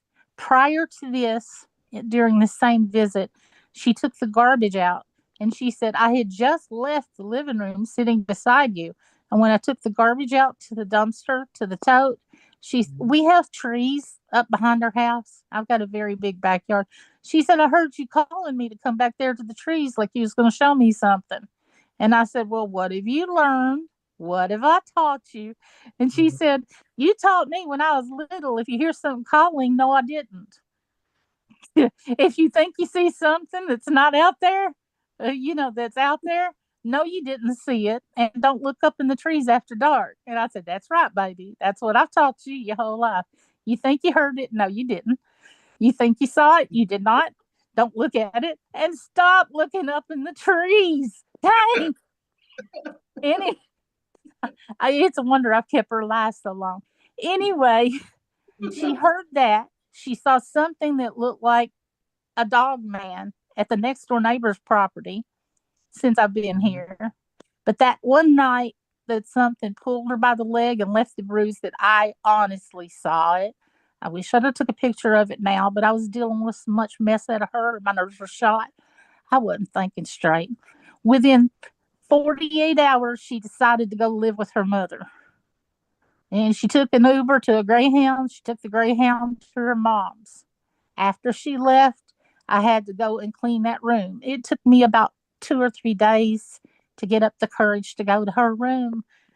I'd sit in front of that room and just pray and put protection on and ask God to give me the strength to go in her room because I could feel from outside that door like I felt afraid to go in, and I had to pray for strength to go in and take authority over it because I know that I'm stronger on the inside than that. And not only that, it's my house, and no bills are being paid by whatever's in there. None. You can't stay here. You got to go. You got to leave. Right. You took control of the house ahead of time. That was the best thing to do. Best thing to do. And then this house is protected. It had something in it when I moved in it, but it couldn't stay. No. So my house is very, very clean. So it took me a couple of days to get that room cleaned out because she had left tons of secret things that she was door dashing and stuck under the bed and on top of the mattress. And she left a lot of trash and a lot of stuff in there. I had to wash a bunch of dishes and everything. It was a big, huge mess. And it took me a couple of days to do it. I run out of energy super fast, and that's why it took me a couple of days to do it. I swept that whole room out twice to make sure I'd gotten everything. I even opened up the closet and talked inside the closet to nothing that anybody could see or feel. But I wanted to make sure everything was done. Everything. When I got done sweeping and mopping in there real good, and it smelled so good, I put on a fresh mattress cover and a fresh sheet, fresh pillowcases, and a clean comforter. That room was just like a brand new room, y'all, that was just painted. It was fresh and it was clean. The light was lighter. The air was fresh and new. It was like a spring day in there when I got done with it. I mean, you could have ate off that floor. It was so clean. When I'm done, I'm done. So that's what I was going to say. It took me a while to get in there and do it because I'm not real strong and I run out of energy fast. But I'm going to do it because even from the wheelchair, I'm going to do it because I'm a clean person and this was my house and I fought to keep it. And ain't nothing going to stay here. It's not paying no bills. And besides that, I wouldn't let something like that pay a bill anyway. I kicked whatever it was back to hell where it came from. I didn't invite you and you're not squatting up in here. Bye. You gone now. Bye. Hey, before we go any further, Jason Finch, just know that you made me hungry for that now. I know. I But want some. he is going to eat some He said he is. chocolate mousse pie and ice cream vanilla bean. I hope you bought enough for It everybody. made me jealous. I just had like Cheerios. And I was like, ah. That a bologna sound. And- I'm hungry. And Denise said, "I'm praying for you. Have strength, sis. Stay strong." They working through her to get to you, it sounds. So Yes, they were, honey. Thank you, Denise. So I lived with her for 3 months. Within 2 weeks of her going to her mother's, she was acting out so bad there that the neighbors called the police on her. cheesecake. I'm sorry. He's making me so He brought up some New York style cheesecake. Man, you have to make me pause this and say, "I'll be right back." And I come back on you. I have white cream all over my face, and it's not from my wife. Oh, whoa. That's He went TMI. there. That was TMI. I'm sorry, Jen, in advance. You know, He just put you out there like that. Pretty much. my bad. Anyways. Shame on you, bro. That's my sis. And I do love her. I mean, she's been good to me. Yeah. She's been a good friend to me, is what I'm saying. But a question though. Now, how long ago has this been since this happened to you? 3 weeks. Oh. It's only 3 weeks? Yeah, it was only 3 weeks ago. See, because you know your walls can hold that imprint. You know what I'm It saying? can, yeah, it can, but it's still clean now. I can open up that whole door. It's nice. Jason, we love you too. Kelly said, "What kind of show is this?" This house has been cleaned. Hey, Kelly, we're just having fun here, you know. We No, are. you know. We are. We're Kelly comes to my show every week. She already knows about it. My house, very, very nice house with 2 cats in the yard. My house. Yes, I know the walls can hold residuals, and I know that, it's like the beginning of that Star Wars scene where Princess Leia keeps coming in and out like a hologram with a message, and that's what the residuals are like in some houses. It's on a replay sometimes. Right, unless it's a Chinese movie where it's saying, huh? Yes, no, Huh? or Jen, throw holy water on him. He ain't right. See Alyssa going, You know the difference between a Chinese movie and a Japanese movie? what? All right, here's a Chinese movie. Hello, how about? And here's a Japanese movie. Hello, how are you? That's why I was like, okay.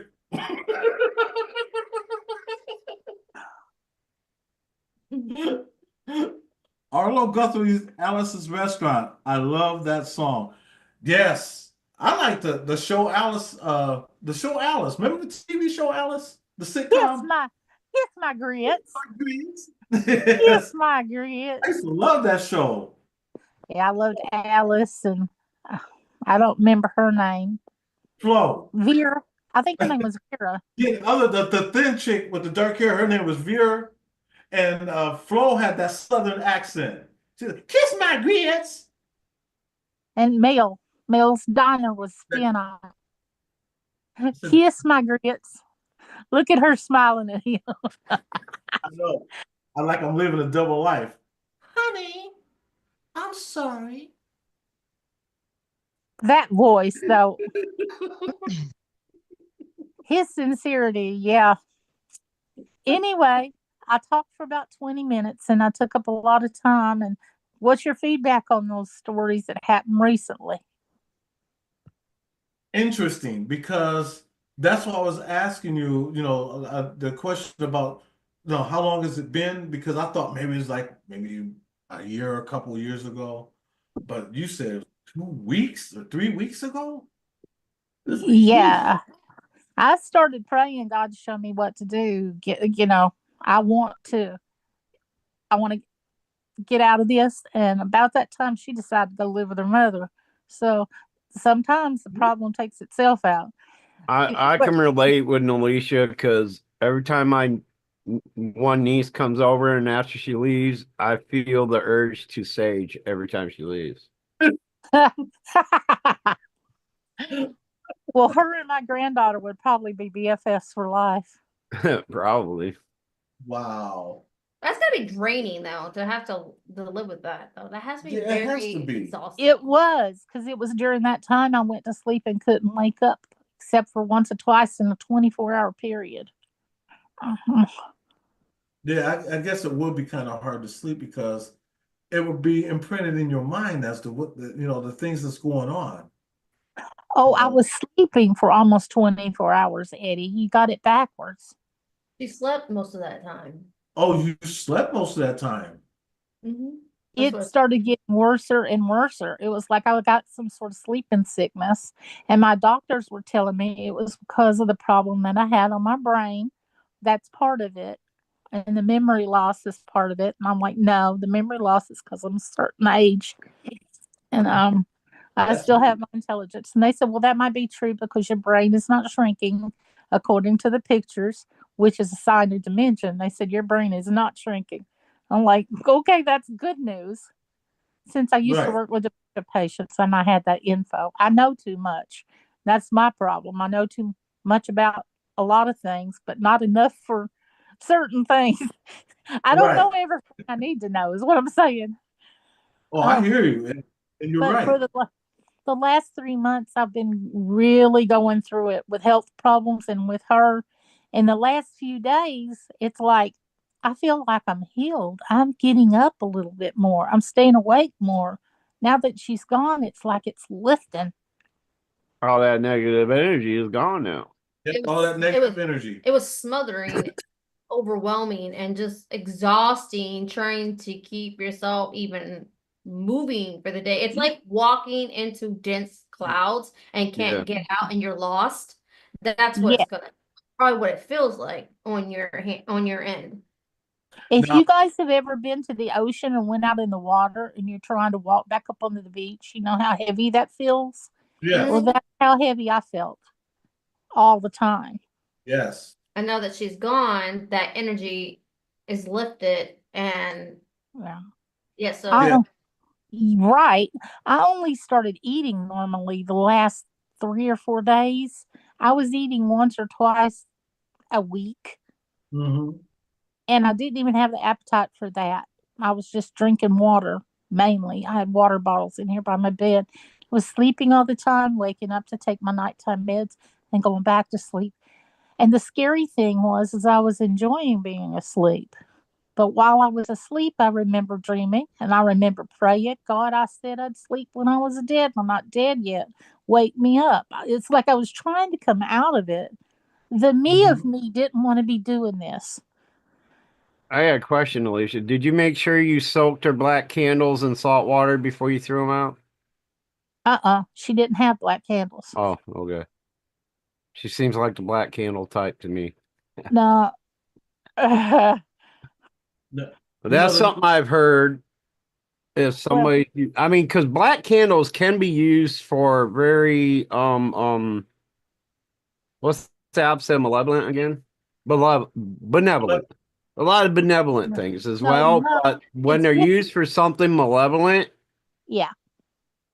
Well, if, she was. if to get rid of everything, I heard that you should take the candles that were used for that, whatever they were doing, whatever the occasion is, soak them in salt water first. It's supposed to wash all the negative shit out of the candle. So, like, if they end up in Wow. another person's hands, they don't get caught with the whatever crap was going on or whatever, the bad mojo or whatever. So they say soak them in salt water before you throw them out, to repurify them.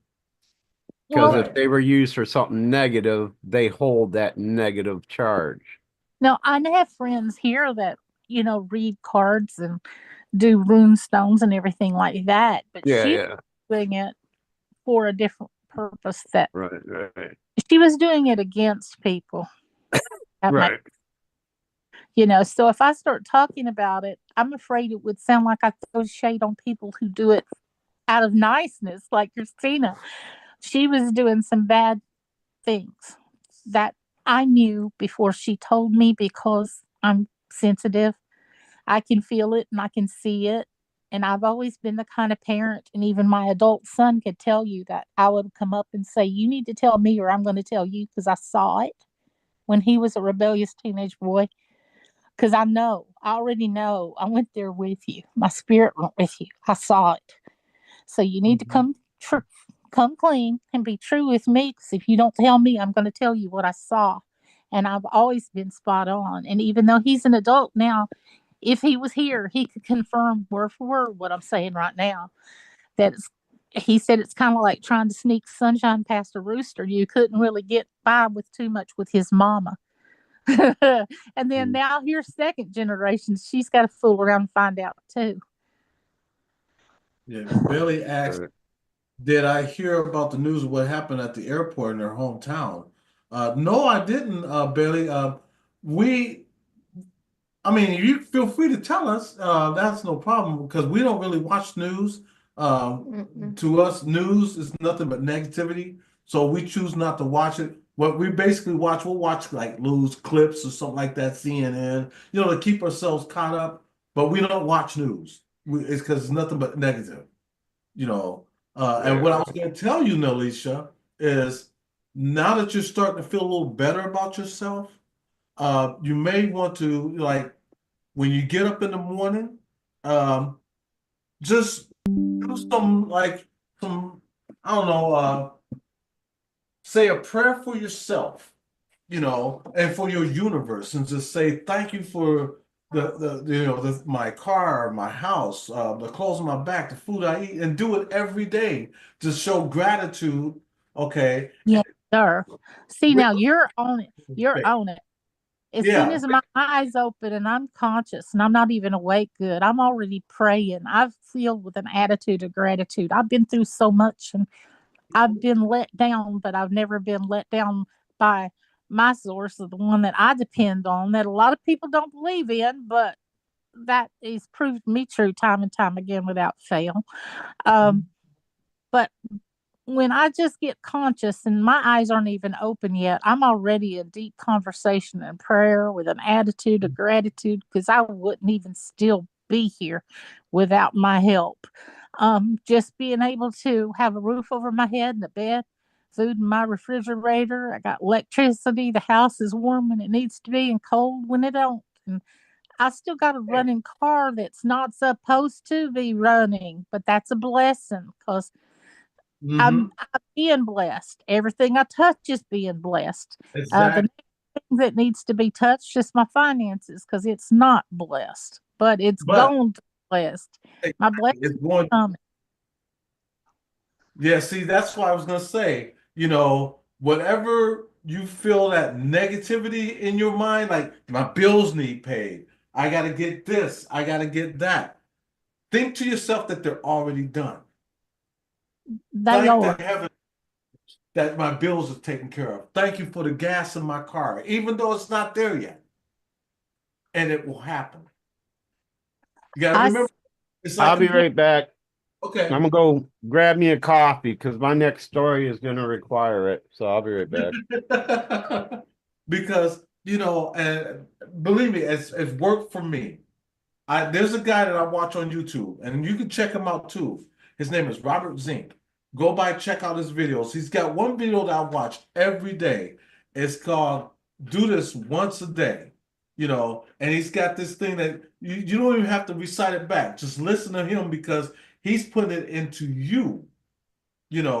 So he's saying it for you, and listen to it every day, like telling your thoughts.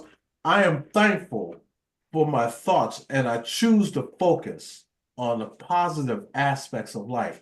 Everything that he's talking about is about positivity. Okay. So that when you listen to him, you'll start feeling positive and he'll actually make you feel happy, you know, And and it feels good. And when you wake up in the morning and then do it every day and then do it again at night, I'm telling you, it works. Because you gotta believe, you gotta have faith. Hi, Regina. Hi, Dolls Dolly. hi, everybody in the chat that I can't see, but hi. We are talking to Nelisha here, as you see her name. She's also Dream Walking Angel. So, go by, check out her channel. She's gonna, hopefully she can put a link in. If not, Christina or Jim will put her link in. That way you can go by, check out her channel too. And we love Nelisha, and she's telling us her story. Dolls Dolly, would you like to come up and tell your paranormal story? Because I know you got some. Now, Dolls Dolly, she has a channel. She basically does auctions, coin auctions, And paranormal. and the paranormal. So go by and check out Dolls Dolly. We've already checked her out. We've also been to her house, and there's a video on Wow. that. So yeah. And I'm hoping that Dolls Dolly would like to come up and tell her paranormal story because I know she's got a lot of them. I know she does. But yeah, Nalisa, do those things every day. And I guarantee you, She's like, I have tons of your them. life is going to change for the better. It's going to change. It's has to be. It's what helps you is your faith. I have a lot of faith. That's what's got me the blessings that I have now, is because I believed they would come, and I've kept an attitude of gratitude for all of these years. Even the smallest things, I stop and take a moment, pause, and give thanks for it. Yes.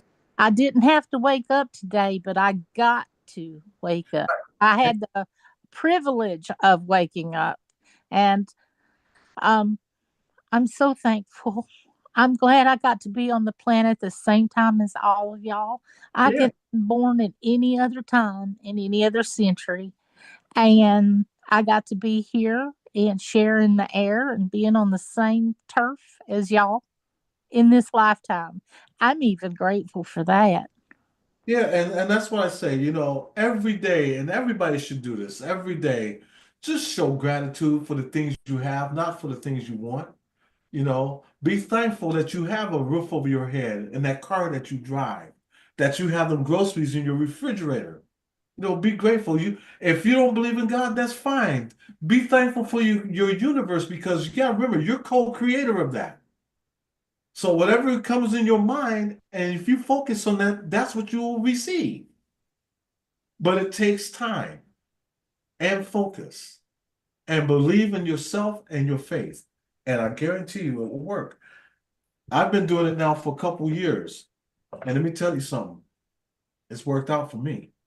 And I try to share that testimony with somebody else so that it will work for them too. So take it for what it's worth. It is. Just show gratitude for the things you have now, not for the things you want, because those things might not come. And you also got to remember that today was not promised, it's given. So be thankful for that too. Because tomorrow might good day. Better than I had in a long time because I'm waking up. Good. And Scott, hi. I'm glad to see you. Hey, what's good, Scott? Scott's been on my panel twice now. I got bragging rights. Anyway. All right. So, to better understand this story, let me take you back to October of 1969. A child who just was not hugged enough. No, I'm just kidding. All right. I thought this is the one up like Steve Martin, the jerk. I was born a black. The jerk. Anyway. Well, this is one I never told before last night. That went right over. Sorry. For one, because I've forgotten all about it. It happened when I was like 8, 9 years old, something like that. I had actually forgotten all about it till somebody mentioned something last night that reminded me of it. so we're visiting family in Orlando, and uh next door to my aunt and uncles, there was this family who had a daughter who I kind of was a little, smitten with. Anyway, yes, that's a word for you millennials. I didn't make that up. Okay. I was gonna Anyway, say keen. He was very I was, keen on I was her. very keen on her. Yeah. Anyway, so we were there for about a week or so, I think, if I remember right, a couple weeks. It was like the day before we had to leave, I think. So, I'm out back and I'm kicking the ball around, and the ball goes over the fence in her backyard, and she happens to be out back there. And before I could even ask, I started to ask, "Hey, could you grab me the ball?" Before I could get the whole sentence out, she was already running for the ball, right? So she goes out there, she she bends over and picks it up. Well, her back is to me at this point, right? And as soon as she stands up, before the rest of her body turns around, her head turns all the way around and then becomes normal. And then she turns around, walks up to me to hand me the ball. And I'm standing there like, like, I'm like I saw a fucking ghost or something. Oh, sorry for the F bomb, but I was like tripping out. And so she runs over all, bubbly, hands me the ball and says, something wrong? I guess she noticed the look on my face, and I kind of shook it off. I'm like, oh, no, no, everything's fine. I grabbed my ball and I ran in the house and just like, and I never told anybody, never told even my closest friends, my closest relatives, never told anybody, but somebody remind me of it. They said something about, they were talking about eyes and stuff like that, black eyes and Oh, things yeah, the like black that. eye And, pit. But Yeah. yeah, their um, heads all but, yeah, they It's remind me of that. And I literally my whole life, like, never even thought of it again after that moment. And then I remembered it last night and I was like, I should tell this one. Of Yeah. course, I mean, it was a few years after I kind of came into my gift or whatever that I never talked about as well until my adulthood. But I I I kind of I just, well, as a kid, I'm thinking it's just my imagination, like I'm, imagining this. But funny. later on, now that I think back on it, I'm thinking like maybe it could have been have something to do with the gift, my gift. Maybe it was her inner, self or her spirit or whatever you want to refer to it as was giving Right. me acknowledgement or something, like because it looked like her, but it was like I don't. It was like I don't know how to explain it. Like somebody, a physical body standing in a hologram, and the hologram turns, but the body don't. You know what I'm saying? But it was just that's what it was kind of like, and it was weird as hell. And yeah, I never thought about it till last night when we were talking about something else. I It was was like that was crazy. I think I was talking about the black-eyed people that I had seen. I've seen two Yeah, here. yeah, that was it. I Yeah. mean, But they were something during our conversation reminded me of it, and I was like, wow, damn, I ain't thought about this in wow. over 40 some odd years, She was like a Like shapeshifter. well, it wasn't like that.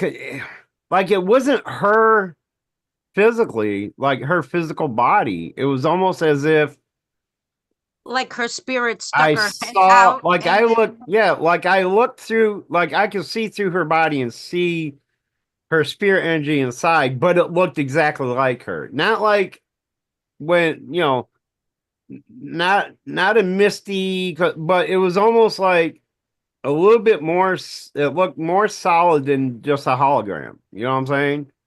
But like she's standing there, but her head, it looked to me like her head spun around and then within a blink of an eye, she was facing the other way again and then turned around to bring me the ball.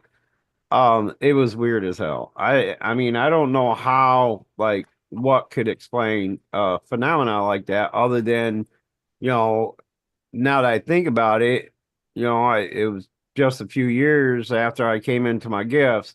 Maybe that was like a part of it. I could briefly see s- her spirit, Her energy. um, um, Yeah, her energy. acknowledging me. Like it was like her spirit acknowledging me and turning to see me, and then it was her. Then it was just, I was like, wow, that was crazy.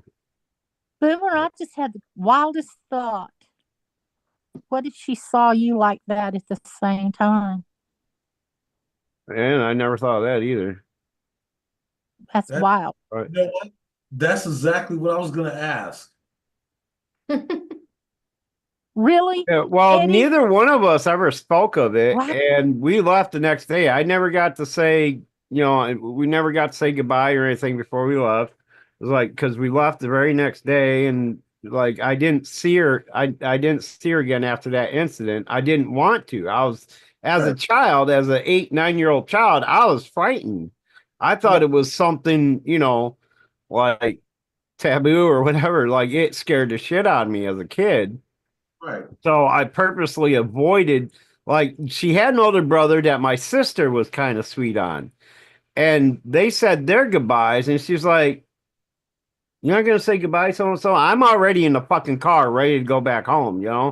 I'm sitting in back in my, my sister's like, aren't you going to say goodbye? I'm just ignoring everybody. And, I'm sure my mom picked up on something that was wrong, but she's not one to meddle. She doesn't pry. You know, so she never mentioned it. But yeah, for what am I, 55 minus 8, whatever the hell that is. I was, 40 years ago that it happened that I never told anybody until last night because I didn't Right. remember. I had forgotten it, as time went on.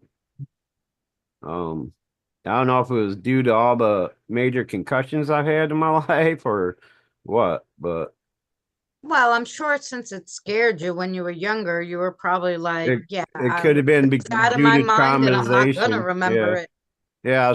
yeah. I mean, yeah, because it was traumatizing. It was traumatizing to witness something like that, and I'm like, and before anybody says anything, I did not see uh um um um fuck, what's that movie with what's her name again back in the 70s? The Exorcist? The Exorcist. Exorcist. I never saw The Exorcist until I was in my teens, all right? Before anybody said we weren't allowed to watch that shit as kids. Okay. So yeah, You, it you wasn't had to like, pay for the movies back then. it's like it happened. I was there, she was there, and something inside her acknowledged me and looked my way.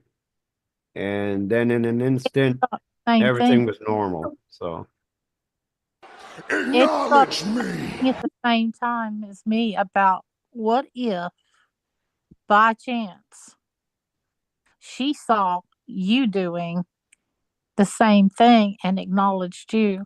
And both your spirits were speaking to each other with a wave. Acknowledge I mean, that could me. make sense, but I was standing there facing her, waiting for her. What? So it's like I didn't, you know, it, Yeah, you didn't see yourself do anything, but what if your right. spirit just popped out a little Uh, and looked at her spirit? It could have That's been just yeah, a it spirit could have, thing, but not a yeah, I mean, there would be conscious no thing. way for me to know. And Right. if no way for she her. did take notice, she didn't mention it. So, Neither Well, did I her you. mean, back was turned, so she might have not saw it. It might have been literally a soul like a spirit connection that right, really had nothing to do with you. right. Our two spirits communicating without Yeah, our physical minds. But my physical mind, my Well, person, you saw it, yeah, I witnessed it, and you know, but so but they might have not if realized, especially her spirit might have not realized you could do that, you know? Right. yeah, Yeah. Because what What? Alicia said, I was going to ask the same thing. Because I said it a couple of weeks ago that, when we see, let's say we see apparitions, maybe they see us the same way. You Mhm. know, I mean, we really wouldn't know until after we cross over to the other Right. side ourselves. But I'm just saying it's a possibility, Right. you know, Right. because Why? there's some though that's like, that's residual. So you can continue to keep doing what you're doing, and they don't even realize that you're there. They're gonna Yeah. continue Yeah. doing what they're doing regardless because they feel like they have unfinished work. I mean, it's the same thing, Right. you know. That's Now, just intelligent spirits, I've always thought that. When it comes to intelligent spirits, the ones that aren't like stuck on a loop or residual or anything like that, because residuals have no here and now thought or anything. right, That's just energy. Like they're actual. The rest of them could have crossed over or whatever. It's just what energy they left at that moment.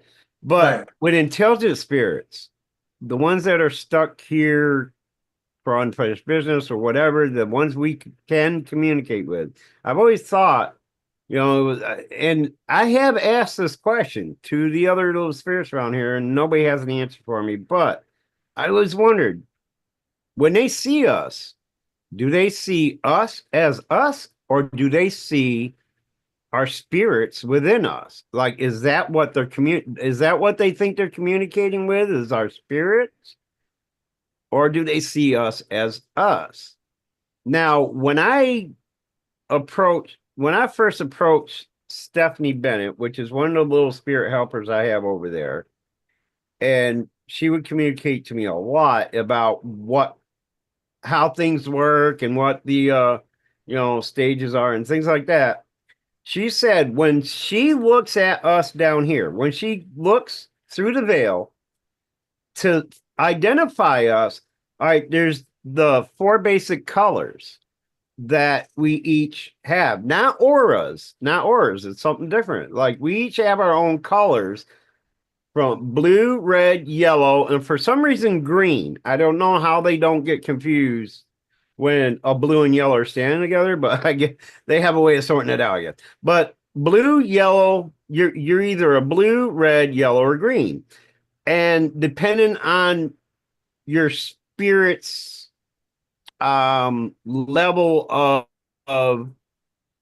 oh, what's a good term? For the lack of a better term, uncleanliness. All right. Right. And whether it's temporary or not, like somebody who's really, really angry. All right. So I'm a blue, according to her. And when she looks at me, what they look at is like particular body styles. Somehow they can identify people by, the color plus their body style plus their physical demeanors and things like that. That's how they identify us when they're looking for us. So I'm a blue. Now, if I was, it goes from a cyan to very dark blue to black, or it could go lighter, lighter, lighter, depending on what your spirit, your soul is generating, what kind of mood and stuff like that you're generating. And that's how they identify who's the good ones, who's the bad ones. If you're somebody who's in the dark spectrum of your color constantly, all the time, well, that's a person that possesses a very um um tainted soul. Okay. Right. And if you're somebody who's on the lighter side, you possess a very light soul that, so that's how they identify us. But that's as far as it went with her. I was like, but because apparently they don't remember a lot of physical memory. It's all emotional, spiritual memory, Right. which is a lot like if you imagine muscle memory. Like there's a lot of things you do, you don't have to think to do it because it's muscle memory. You automatically know how to grab a cup, pick it up. You don't have to be conscious of it all the time, right? So Mhm. it's like that. Spirit memory is like that. It's natural.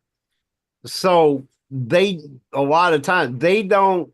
Couldn't remember a time where when she was alive that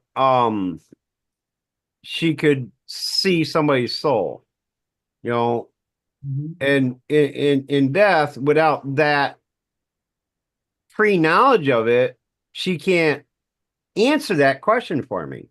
You know what I'm saying? If you hadn't experienced it, you can't answer it, pretty much. Right.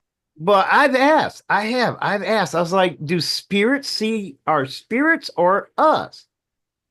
Well, And she's like, well, and then that's when she just started describing like how they identify us by our identifier colors, not our auras, but right. Well, our they, colors. So yeah, I mean, that like, kind of sounds, they didn't go into it with me when I asked, but I'm like, how'd you find me to come cross over some of them, because they didn't come with anybody, right? right. And they're like, I saw your energy and I knew you could cross people over. Mhm. You have that energy. So it's like there's an imprint on my energy, as they called it, Right. that says, okay, this chick crosses people over. I don't know what it is. If, like you said, okay, well, it's a color, but there must be a lot of reds, right? Because there's only 5 colors. So Right. there must be another imprint that's on me that lets them know, hey, she can cross over spirits, Yeah. Yeah. an extra thing, because they couldn't obviously tell by just a color. And the Well, way he the said thing it was, your energy the is thing I of, forgot to mention uh, is they see us as the closer they can zoom in on us. She explained it's kind of like looking through a telescope. All right, and the further you zoom in, the more feature you see. So when they look at us from afar, like if they're just looking at the planet and see these dots around, that's what. All right, you all seen X-Men, right? You know Professor Xavier's place Yes. where he views people. They look like little 3D silhouettes. That's what we look like to them. They see our silhouettes in whatever color our hair, or whatever color we are. From the length of our hair to our body style to the way we walk. Everybody has a different walk. Everybody acts differently. Just sitting just sitting down doing this, the way we move our heads and things like those kind of identifiers is what they use to identify us to know who to come to, for whatever reason. Mm-hmm. And that's how she explained it. And I asked right, her, but "Oh, you're talking about auras?" She's like, "No, it's different." but she's on the other side. So I would say people that are not, you people that are not crossed over are probably not near the veil. They're more, walking around this realm, I would say. Limbo. Yeah, Pretty close to it, the spirits here, they haven't learned that yet. That's something they don't learn from what she tells me. They won't learn all that until they do cross over, right. cross the veil. Yeah. But that's what I'm saying. The people who are not crossed, who came to me to cross, and I asked them, how did they know I could help them? They said, you have this energy that lets us know that you can cross people. So there must be like a marker on your energy or other things that they see also. Like maybe not then, because then they have a different way, right? If they're on the other side, but for the ones that are here, we must have some kind of something that lets them know, like, because they don't follow everybody home. They follow, they follow the people who they know can help them if they need it, right? So we got Pink Punks in the house. Thank you, Pink Punks, for being here. Acknowledge me. And Autumn, thank you so much for being here. Acknowledge me. And I want to also introduce now that's here, Dolls. Dolly is in the house. How are you doing, Dolls? Hey, Doll. Great. How are you guys? hi, doll. Hey. So I heard you guys want to hear some ghost stories, and I have all kinds of them. I got my coffee. I'm I'm ready. gonna you guys have listen a day, right though. here while I'm making the coffee.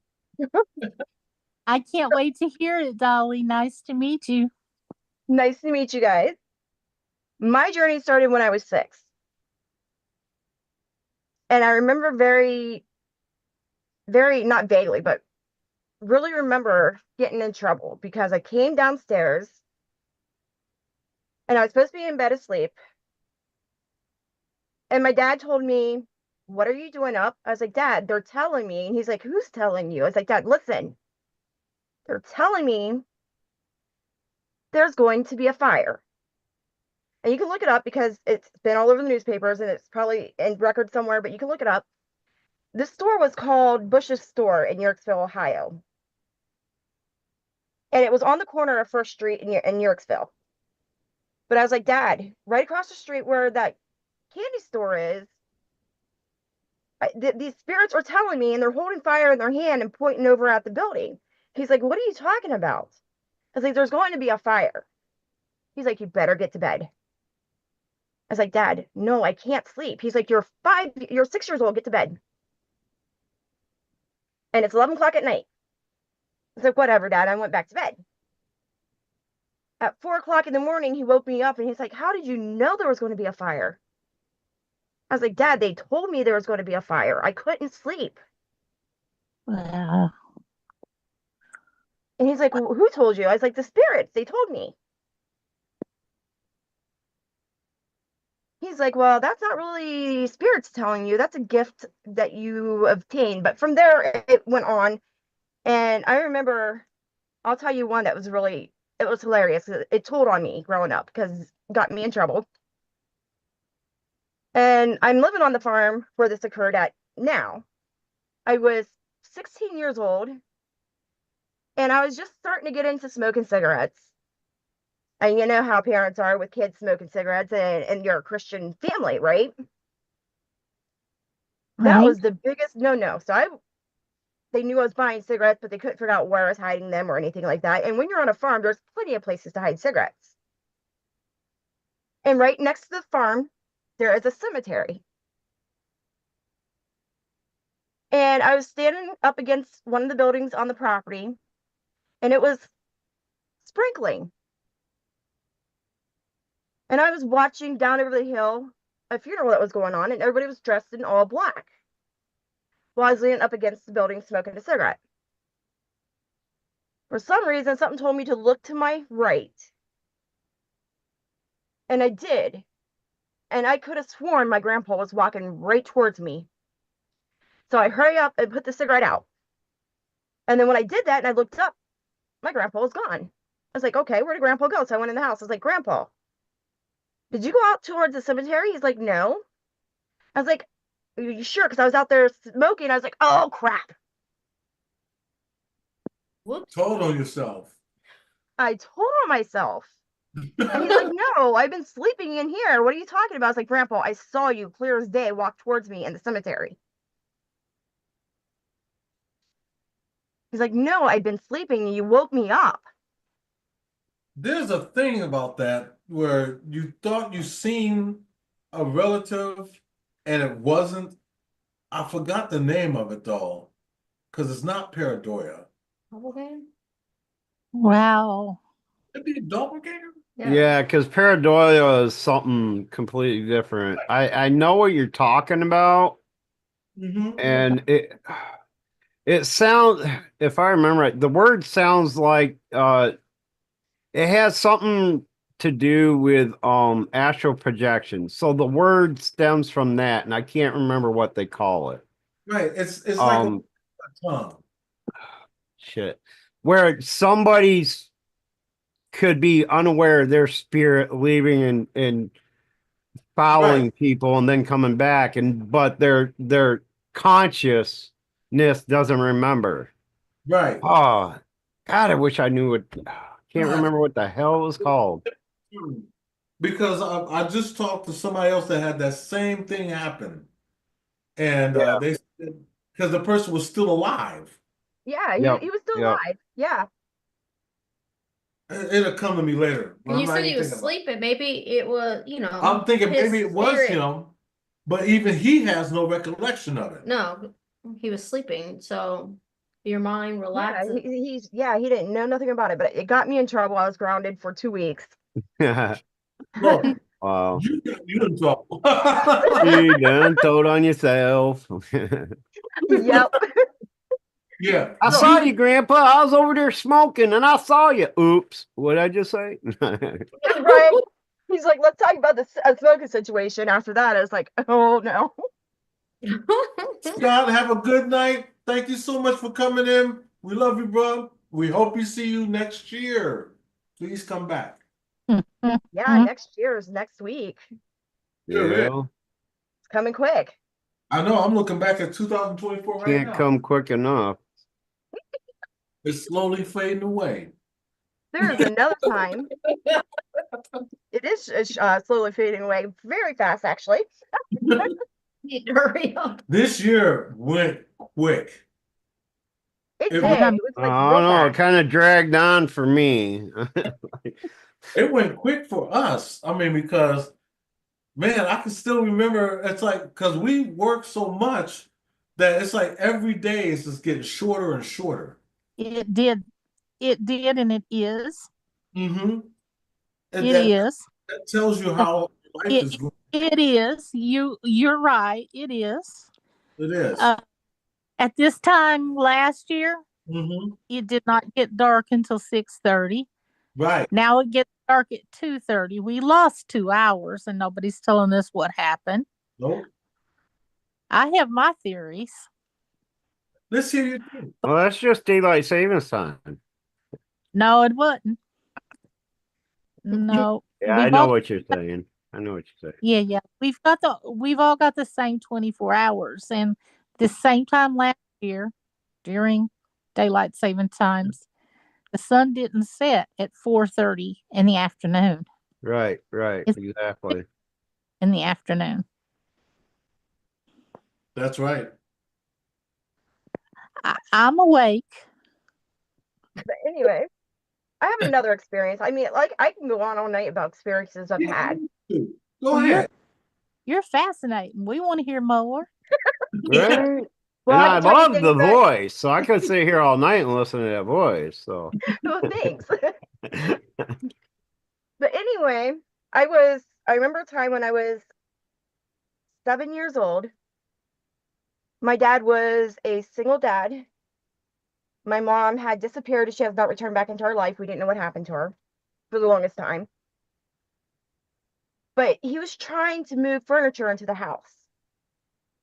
And he couldn't move the furniture on his own.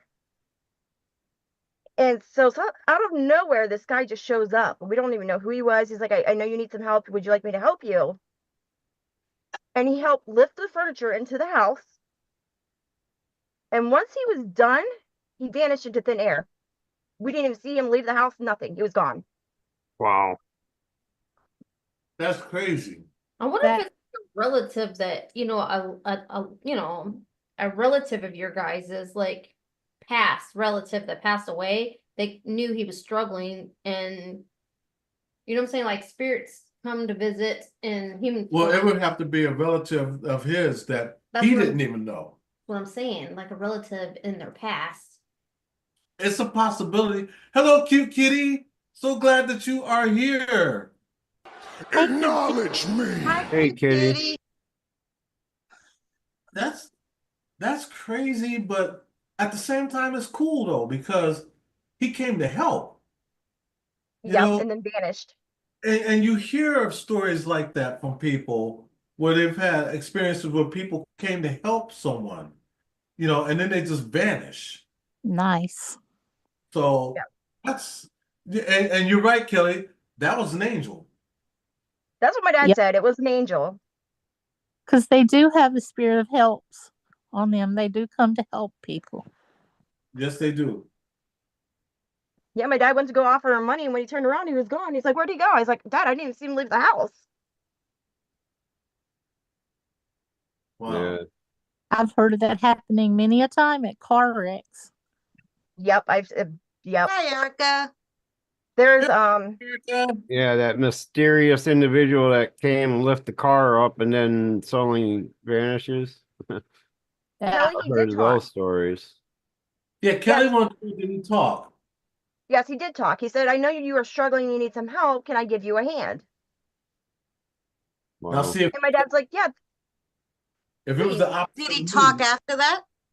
No, Now, see if it was the opposite with me, and he said, "Hey, I see you struggling. Can I give you a hand?" I say, "Sure." He go, Yeah.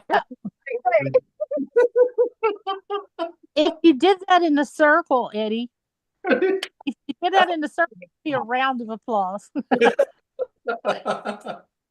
the kind of help I get." You said Give they a big round of applause. He does it in a big circle. yeah, Yeah, yeah. and you know what, Kelly? That's right. They do take human form, and they don't speak. And when they do speak, it's seldom words, just small words. It's not Yeah, like they really. he only said that. Tell them words are He heard. only said those few that wee little sentence, and that was it. Wow, that's interesting.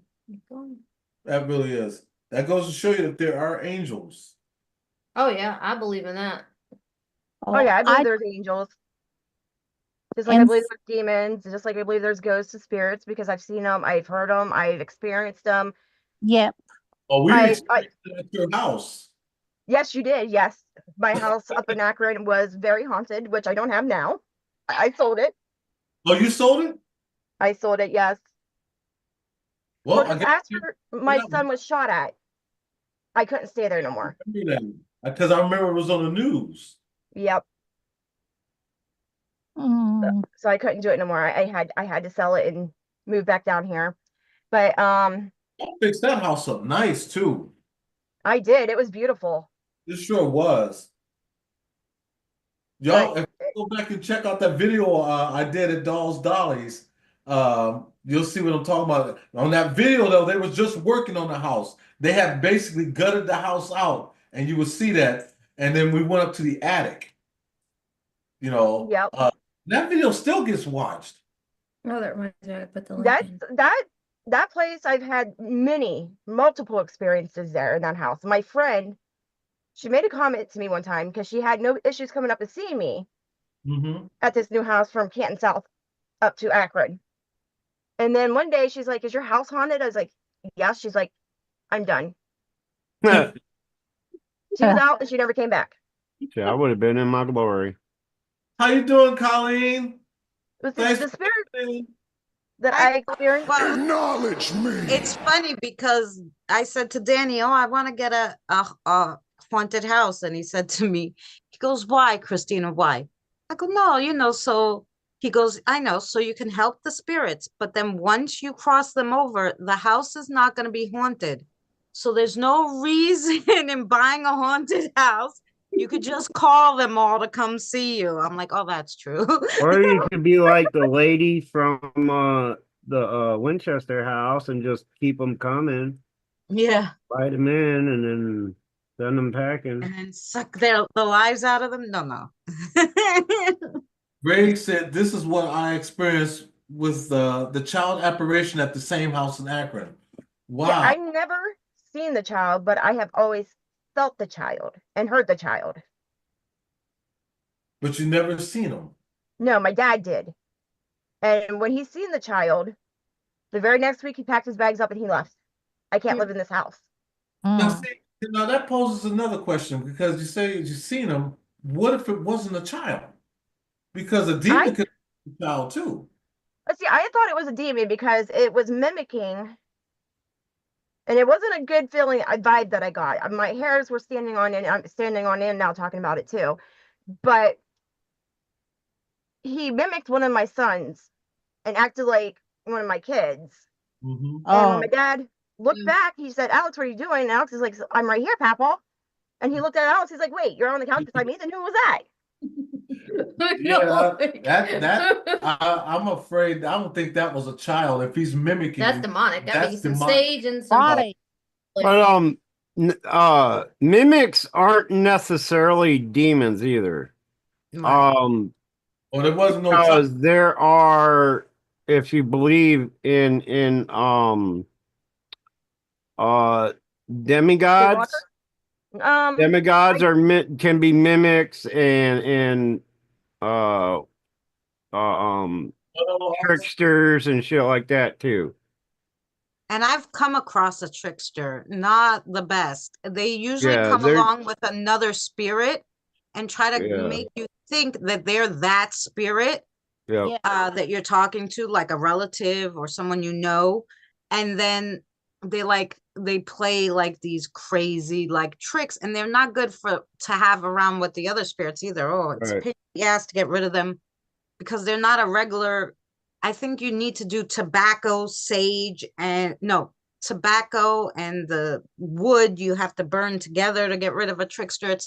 It's a pain. You have to know a lot of stuff to do this paranormal sometimes because there's so many different yeah, entities you can come With, across. with me, it would have to right. be weed and alcohol. And that's a wrap. Because that way I can knock myself out. Don't have to worry about it. Kelly said, did Me, I you just tell them to get the hell out. It works. Kelly said, did you have to disclose to buyers that the house was haunted? No. You do well, not have to unless they ask specifically. Right. That's what I was gonna say. in Ohio, I don't. Well, yeah, and not and in some states not anymore. They had this big Yeah. case now, and now like they have to disclose it. They made some kind of law now. Here Here you in do. Texas, you do. Yeah, in New York, in this area anyway, unless they specifically ask, has there ever been a murder here, or has this place ever been reported being haunted, or anything like that? If they ask the landlord or the person that's leasing the place or whatever, the owner or the real estate agent, if they ask them out and outright any of those questions, they have to tell you if there's been a murder there or if Yeah. anybody's reported a haunting. That's how They have to be honest with you. I've Yep. never heard about having to report if you have the house that's haunted, but I do know about the fact you have to report if there's been a murder in that house. Yeah. I'm saying if they ask specifically, you don't have to volunteer that information, even the murders, you don't have to volunteer that information.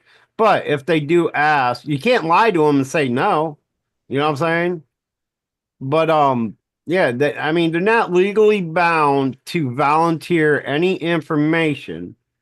But if they are asked specifically and you tell them no and you're lying, well, that could Yeah. run into a lawsuit. Yeah, like here, technically, you're supposed to enclose that in your when you sell the Right. house. It's The realtor's part of the supposed to clause, enclose. right? Right. Yes. Well, because there was just this big case. I was reading about it where the house, the guy claimed that he saw something, and all the people were so interested they were coming by the house, and all of a sudden they put that house on like a ghost tour stop, right? So people would come by the house in this ghost tour bus, and he sold it to people that came from out of town, so they didn't know that, and they sued him, and they got a whole bunch of money, and that state then made it a law that you had to disclose it because all these people were coming by to see this haunted house. They were pissed. Right, that's like here. Texas is like a major state for spirits and hauntings. You know what I'm saying? Well, it's a very haunted state itself. Dory, welcome to the chat. Yeah. Acknowledge me. Well, Denise, this area is very active Dory. too because of the Civil War and stuff. Like most areas that had anything to do with Civil War. Right. and Don Burrow said, when my wife and I moved into this house, a mimic woke me up by rubbing my back and calling my name in my wife's voice. She was at work at the time. Oh. Creepy. That's crazy. I'd be like Sage in that house, like. Succubus. Well, no, I told you, like somebody woke me up the other day. I think Jen was in the chat when I said it. Someone woke me up the other day. I was like, just like, how you kind of wake up, but you haven't opened your eyes yet, and you don't feel like getting out of bed. Was that Right. kind of thing? And so Yeah. I was like, not really asleep, but I wasn't awake, fully awake yet. And I hear my sister standing over me say, "Hey, Chris." And I jumped up. I'm like, "How'd you get in the house?" And nobody was there. Wow. Wow. And Denise asks, I guess Denise is in Texas too. Yes, Denise, we are in San Antonio, the great state of Texas. I have heard my name I being wish called I was in San Antonio. one in the. Oh, you see what Greg said? I have heard my name called, and I was the only one in the house. You know, you've had that happen. Well, lots of times.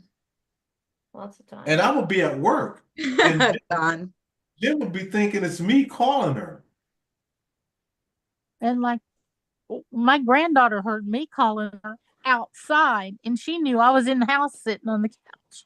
Don But said, "Oh, I got the sage going real quick after I changed my shorts."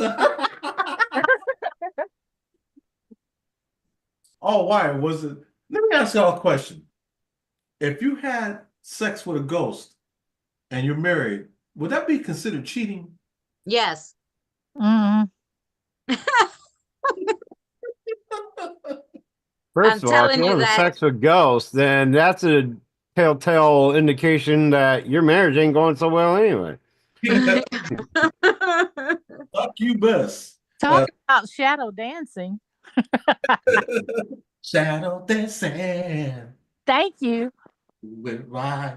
Uh-huh. Do it all. Shining across the floor. Shadow dancing. That's funny. We thought of the same song. Where the hell? Denise is in Colleen. All right. Let's give it up for Colleen. That's actually a place I've been wanting to go, Colleen. Uh, there's a couple cemeteries there I want to check out. Not if it's mimicking your spouse. If it's mimicking your spouse, then that's like just having your wife. That wouldn't be no fun. Right? Oh my God. I'm joking, man. Now, if they were mimicking, I don't know, Marilyn Monroe, hey, you know. Yeah, that Even might be a little Worse if the creepy. ghost gets pregnant. See what Dory said? It's even worse, the ghost gets pregnant. Yes. I can hear Jen now. Really? How you explain this? And show me a picture of nothing. That's your baby.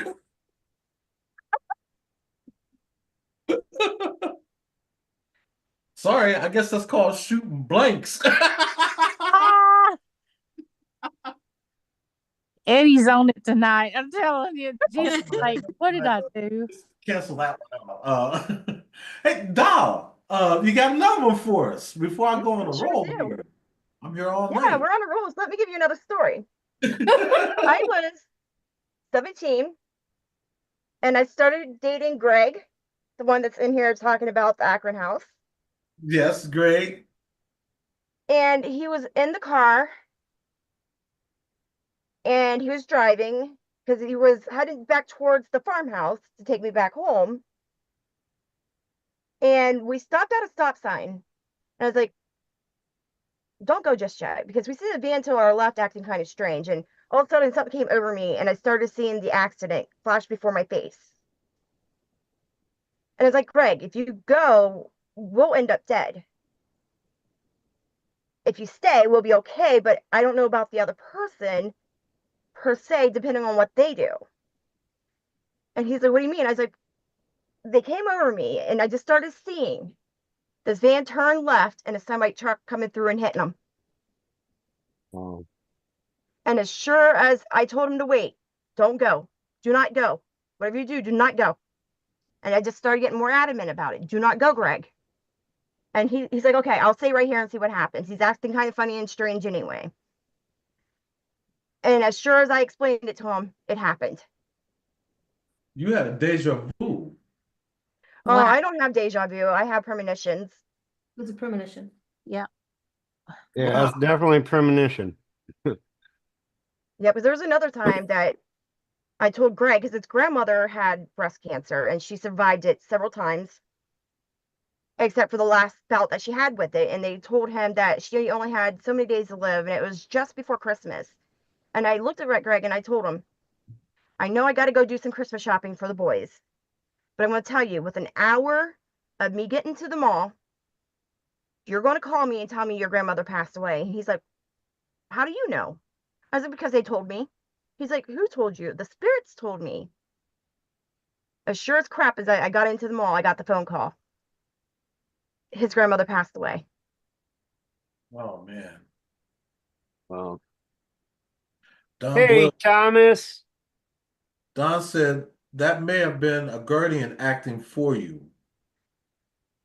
Well, it could have been. And I've had several people that I've never known come up to me and say, there was something around you protecting you. I was like, what do you mean? They're like, there's something around you protecting you. Probably your guides. Yeah, your spirit guide. And I don't know these people. I've never met them outside of where I've seen them from. And I've had several people say that to me. So they could have been, because there was another time, and this one I seriously got injured in. But I was driving home from my dad's house after going down to take care of him. And it was lightly snowing. The roads weren't really bad. But I happened to look to my left because something told me to look to my left. And at a stop sign, I seen a truck sitting a little further back from the stop sign. Move, stop, move, stop. And something told me, you better slow down and stop now. And I was like, well, I can't, because if I do, I'm going to go sliding. So I slowed it down as much as possible, and I saw the truck come out, because the truck came out and hit my car, and my bone in my wrist got pushed completely over from the airbags.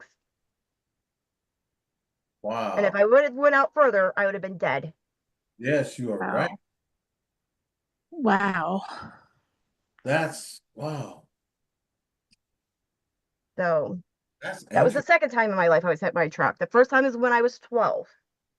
And I saw that accident as well coming, and I tried my best to stop my bike before it got to that point where I saw the accident happen. But it nipped the end of the bike, flipped me over top of the hood of the truck, and flew me down the road 30 feet. And I survived that as well. Now, Wow. when I lived in Akron, I want to say this was like 1989-ish, 88. I remember I had a dream, and I remember this dream as plain as day, because I told my best friend Jimmy, because I was living with my friends Jimmy and Marcy. We were living on Beaver Street, which was across from Mason Elementary School at the time. And I told my friend Jimmy, I just had a weirdest dream. And he was like, what? And he was like, I was like, I had a dream that there was two kids over at Portage Lakes, and a little kid had drowned, and a little girl went in to get the kid out of the water, and all of a sudden she drowned. And that dream, it woke me up, because I was like, why am I having a dream of kids I never even met in my life, And at first I didn't think nothing of it. And so Jimmy was like, well, be glad it was a dream.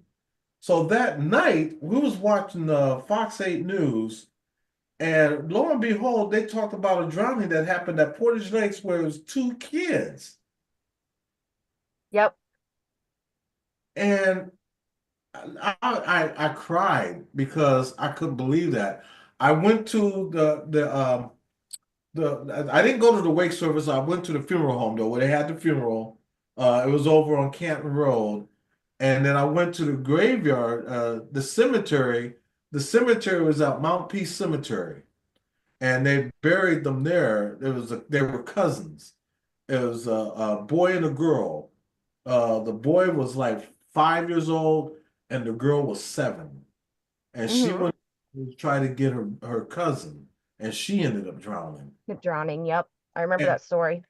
and I felt so bad, but at the same time, it was a dream. I kept telling myself it was supposed to be just a dream, and it actually Well, happened. I had something similar like that happen to me. And that night, well, this person happened to be a really good friend of mine. Well, her niece was my best friend, but we loved her just as though she was another child, because she had MRDD. Mm-hmm. And the night that she passed, I couldn't sleep. And something kept telling me death, death, death. And then I seen her in my dreams.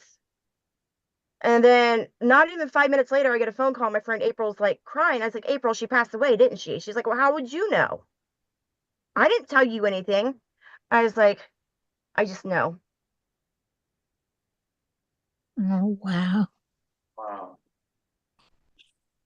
And the same thing with her son that passed away. I was pregnant with my third child, and we knew that he was getting ready to pass because he had leukemia. He was only 2 years old. And I told her, look, I know as soon as I go to this appointment, you're going to give me a call within 10 minutes to tell me he passed away. Sure as crap, she did. I kind of had a similar experience. Now, not necessarily premonition or anything, but when my grandmother passed away, now this is my dad's mom. My dad and I were at home getting ready to go to my mom's funeral. My dad's upstairs getting ready to go and everything, and the phone rings. My dad comes running downstairs. He says, "Oh, that's probably your mother wondering where we are." And all I did is I looked at him and says, "Nope." And he kind of looked at me as he's picking up the receiver. And as soon as he put the receiver to his ear, I bolted out the door, went next door to my grandparents' house where I was staying with my grandma since my grandpa passed, and just sat there and waited for him to come by. But like I don't traditionally have I don't have premonitions, but that moment I knew what was happening. It's he come running downstairs because he knew we were running behind and stuff. We were supposed to meet them in Waverly for my other grandmother's funeral. And just one thing I remember is him saying, "Oh, that's probably your mom wondering where we are," and I just look at him and says, "Nope," and then left. And he's Wow. like, about 20 minutes later, he comes upstairs, says, "Not even gonna ask." Not even gonna ask. He just sat on my bed with me, put his arm around me. First time he's ever showed any type of uh emotions toward me at all. And we just sat there and cried together for about a good 20 minutes and then wiped our tears, got in the car, got to where, got to the funeral home and broke bad news to everybody else. But I just knew, I knew right at that moment, that she was gone.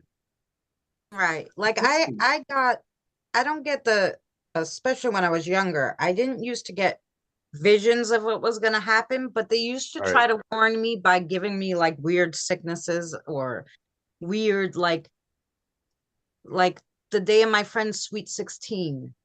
Like my stomach hurt so bad and something just wasn't sitting right with me. And I remember telling my mother, I can't go to this sweet 16. I'm sick. I don't feel well.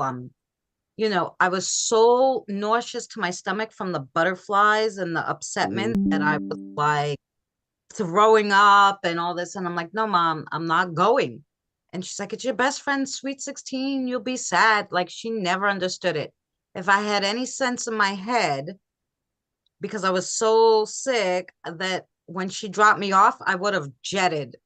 And that's exactly what I should have did, but I didn't because when your mom kind of was always telling you you're making a big deal out of nothing, because I used to get these kind of things.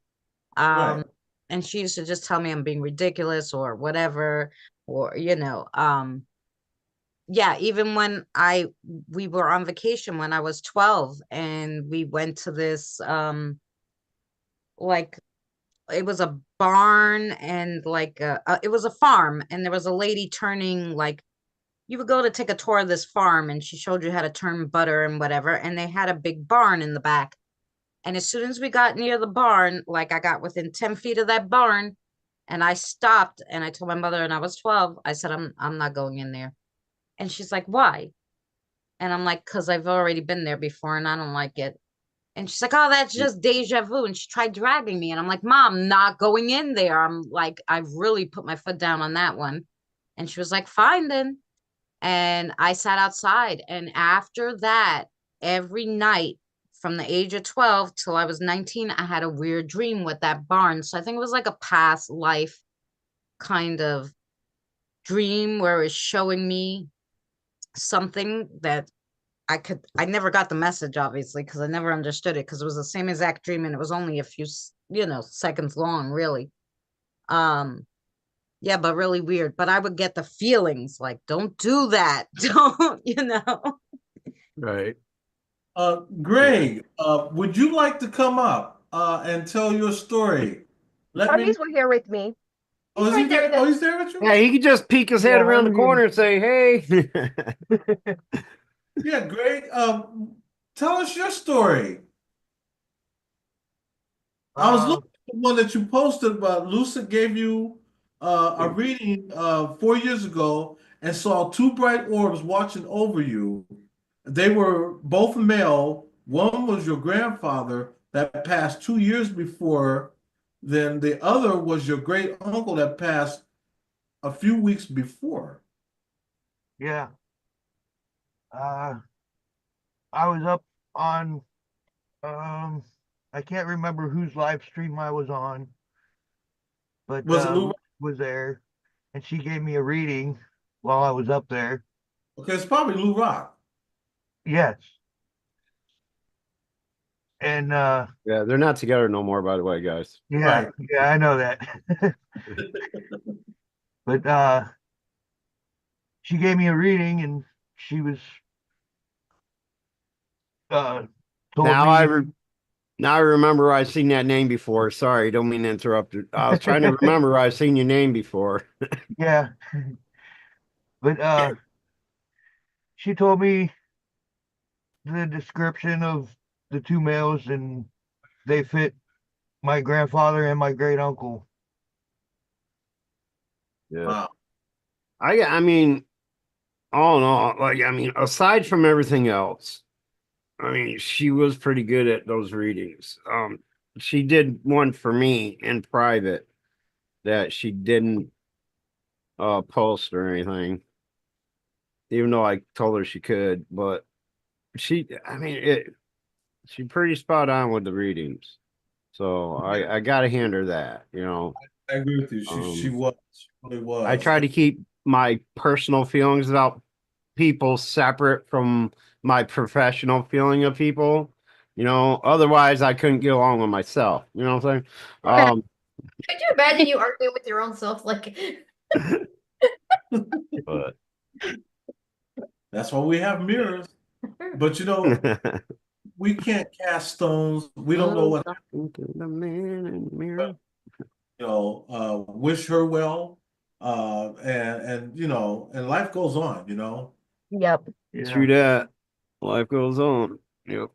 Ooh, And that's another thing I learned a long time ago is you can't let someone else's personal life affect yours. You know what I'm saying? Exactly. You Right. still got to live your life. You still got to deal with the same people every day, whether this person's dealing with this person or not. Hey, you got to deal with this person and that person. So, make the best of it. You know what I'm saying?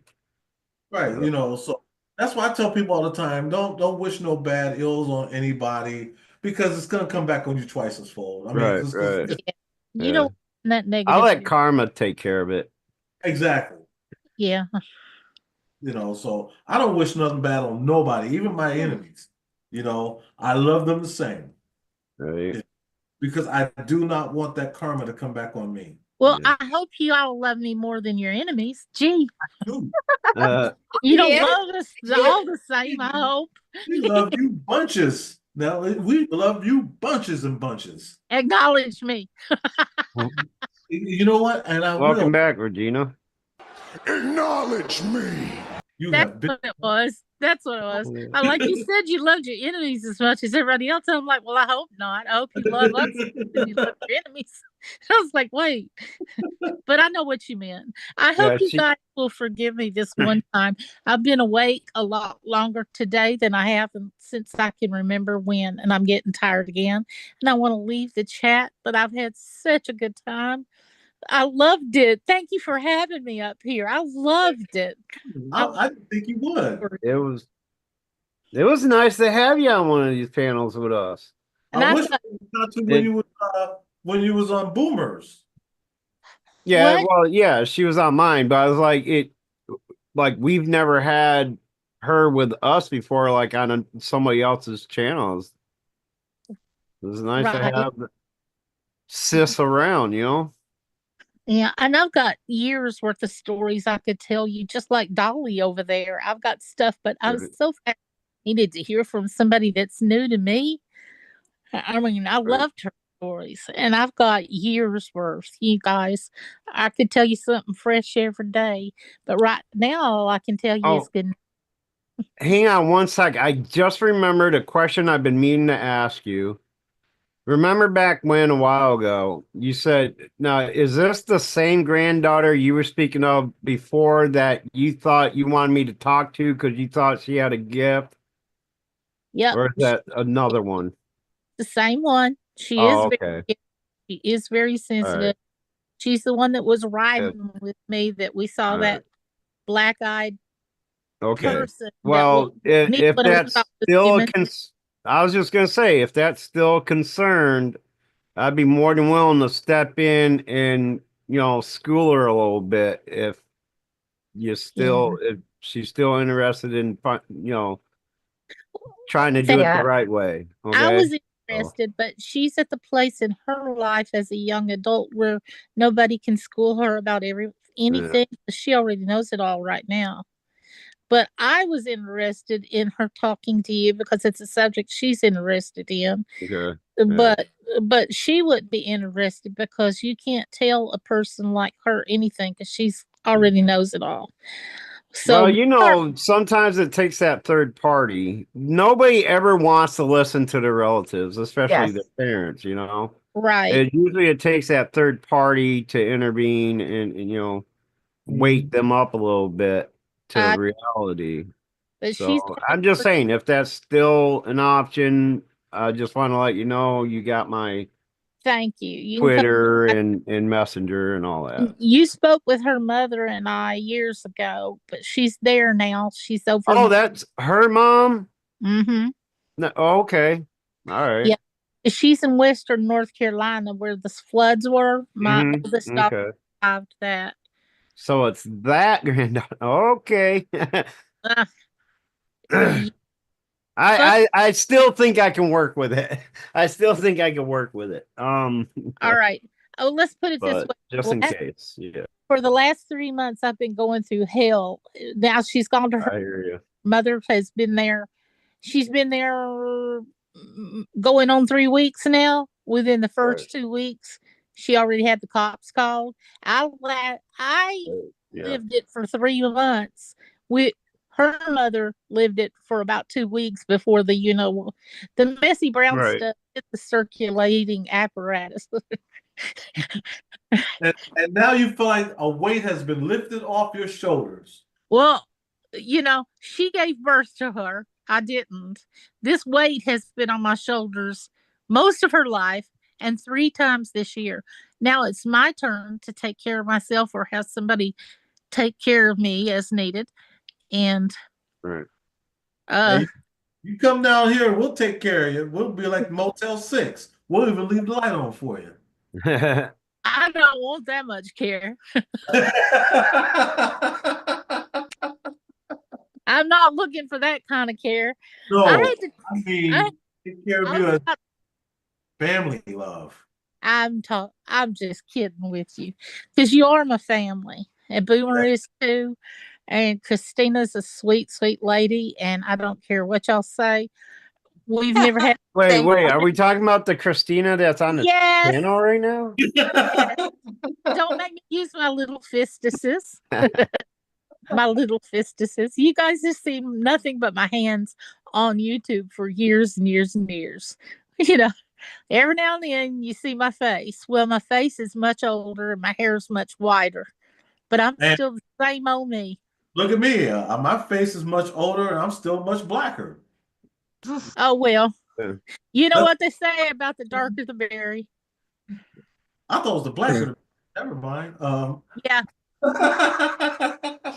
You said you was darker, so I said, well, Yeah, the darker the I'm better. from, Bruce. I said, being from the South, I have heard that a time or two.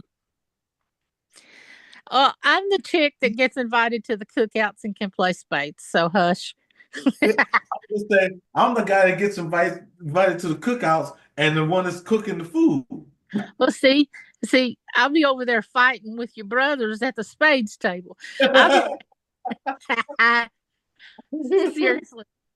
I'm fun. Would. That's what they do most of the Well, time. if we haven't played spades in so long, I probably wouldn't know how to play anymore. I hope Oh, not. I'll teach you.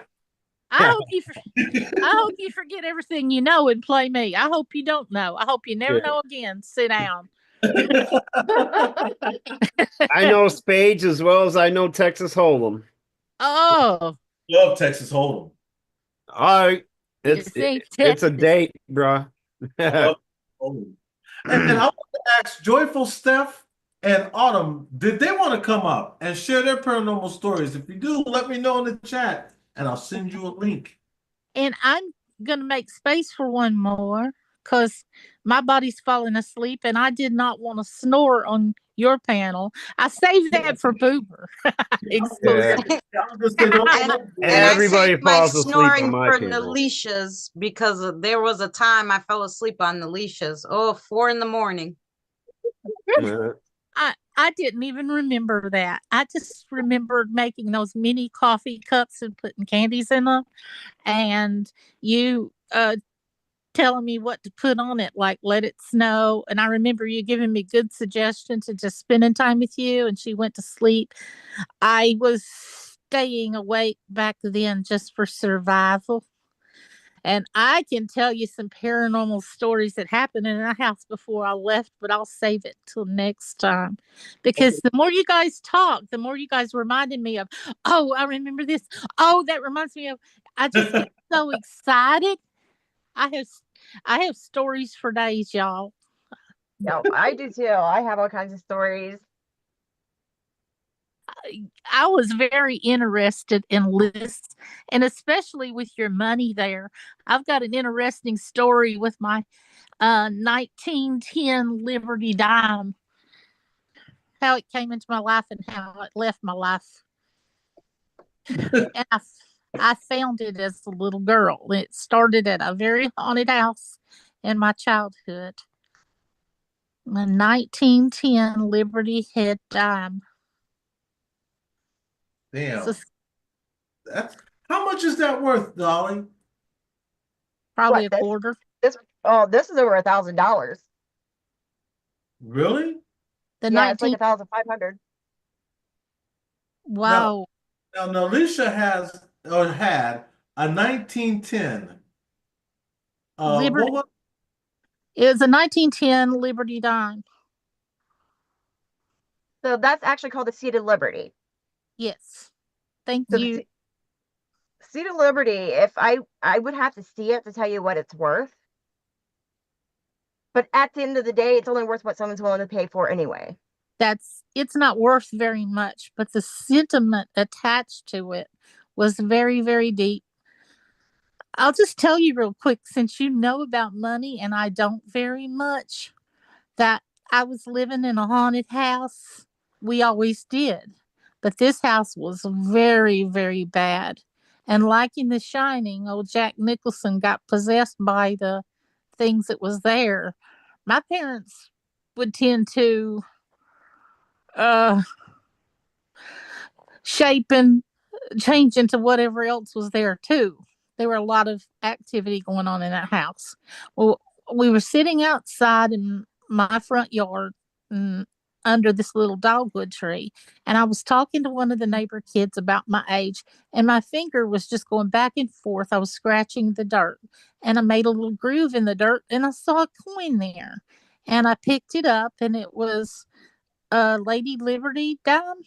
Am I saying that right, Dolly? Seat of Liberty. Okay. Seat of Liberty. Okay. Or Thank you. actually, 1910 would be the Mercury dime. Yes. And I'm not very educated, so I'm kind of embarrassed, but I'm sort of excited to learn at the same time. So thank you for helping me. I, know what it was, but I'm so grateful to be taught. Thank you. So I Now, was just a little kid. I was in the third grade specifically. I was 9 years old. So my mother was raised in a time where there's boys' toys and girls' toys, and boys have these interests and girls have that interest. And if you do that, that's wrong. That's a boy thing to do.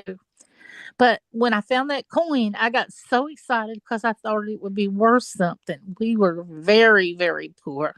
And I thought we could walk downtown to the pawn shop and somebody could tell me what it was worth. Well, I brought it in the house all excited to show my mom. And she said, well, coin collecting is a boy's thing. You need to give that to your brother. Oh Uh, my goodness. My heart just sank.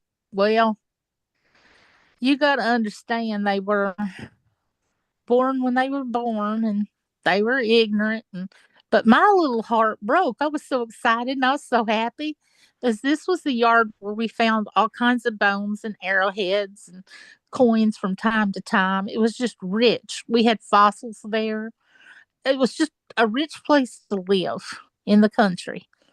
So anyway, I said no, I wanted to keep it. And I kept it for years and years. But when I was a teenager and I was ready to move out of the house, I couldn't find it anymore. It had disappeared. I used to keep it in my little jewelry box.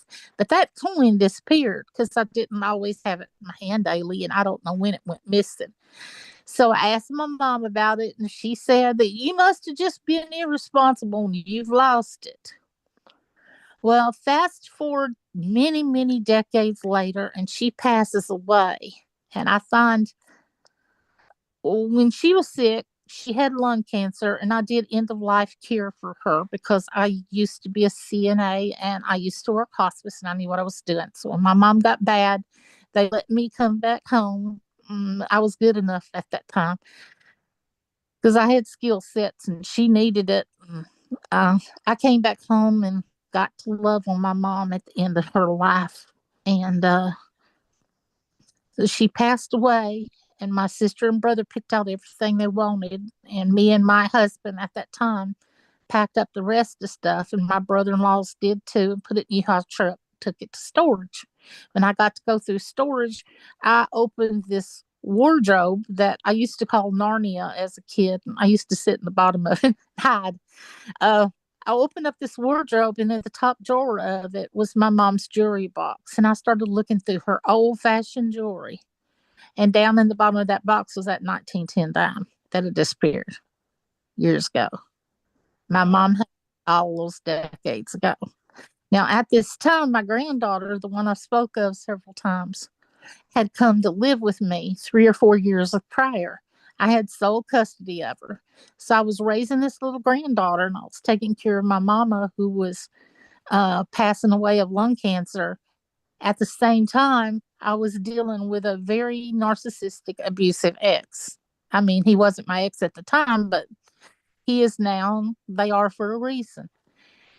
Um, so I was kind of stuck in the middle as a child. So I got to bring that jewelry box and that dime home, and I had it on my bedside table for the longest time. But I also had a little catch all thing that all the pocket change was sewed into nightly. Well, when that little granddaughter was getting ready for school, she slipped into my bedroom and was taking change out of that little catch all thing to buy ice cream at school. She took the 1910 dime and took it to school and bought herself an ice cream with it.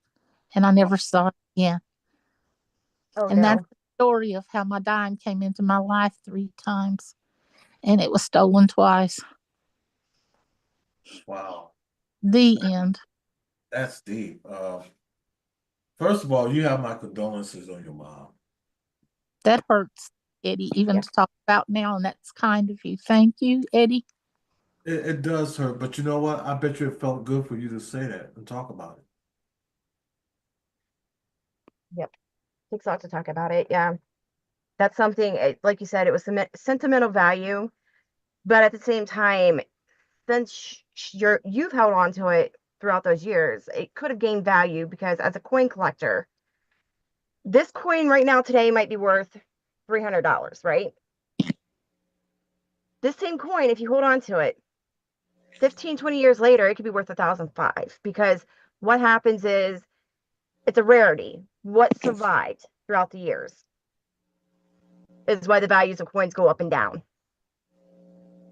So I found it like around 1972 or 73. And it was I think it was like 2012 when I discovered that it was still in the family and it was in my mom's jewelry box. Wow. When I saw her money, it brought that memory back that I loved those things, but I never went forward into learning about them or collecting them because they told me it was boys' things. But But here's the funny thing with it, with coin collecting. It wasn't never a boys' thing. It started back in the 1800s, and women were the one that collected the coins, not the men. That's true. I didn't know anything about that. Thank you, Doc. That just healed a little hole in my heart. I was out there digging up fossils and arrowheads and shooting arrows and throwing knife targets on trees and beating up the boys who tried to say stuff to my sister or my brother. Yeah. Way back when, that was one of the women's roles, was to be the one taking care of the The finance. money. Yep. Wow. So your mother had a Lovington coins for a reason that she didn't tell you about, but at the same time, she probably got caught stealing something when she was little, and it had some value to somebody, and since then she just told you not to put value and stuff like that. And Yeah. what do you think about me getting it back in 2012? And then a few years later, the same daughter took it for ice cream money without asking. It's your grandmother's way of, well, your mother's, because it was your mom. It's your mother's way of saying it's now a time to put an end to that stereotype. And to do that, she took that coin from you. Yeah. Well, it still hurts. And even though I have another one somewhere, I know it's not the same one. So it don't mean anything to me but 10 cents. I guess that's a hurt for me that I've had it stolen from me 2 times, in my opinion. Yeah, I guess it's a way of her saying to let go of that. That's what I was gonna say. To let it go. Let Don't it go. allow it Let to it go. to keep bringing that hurt back up. That makes sense. And when you come on and I saw those coins, I was instantly fascinated. I immediately had an interest. And there was some guy on YouTube a few years ago that did something with coins, and I'd chat to every now and then. I had an interest still, slightly. Now this is why you should subscribe to the channel. Are you referring to Tennessee Jam? No. Oh, okay, because he's the only other one I knew that did coins and stuff. No, Alicia, I loved when I was younger.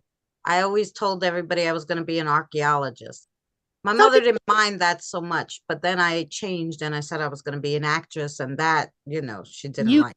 But the archaeologists, they didn't mind, but I wanted to dig up dinosaur bones and bones of animals that we don't have, that are extinct. I wanted to do that.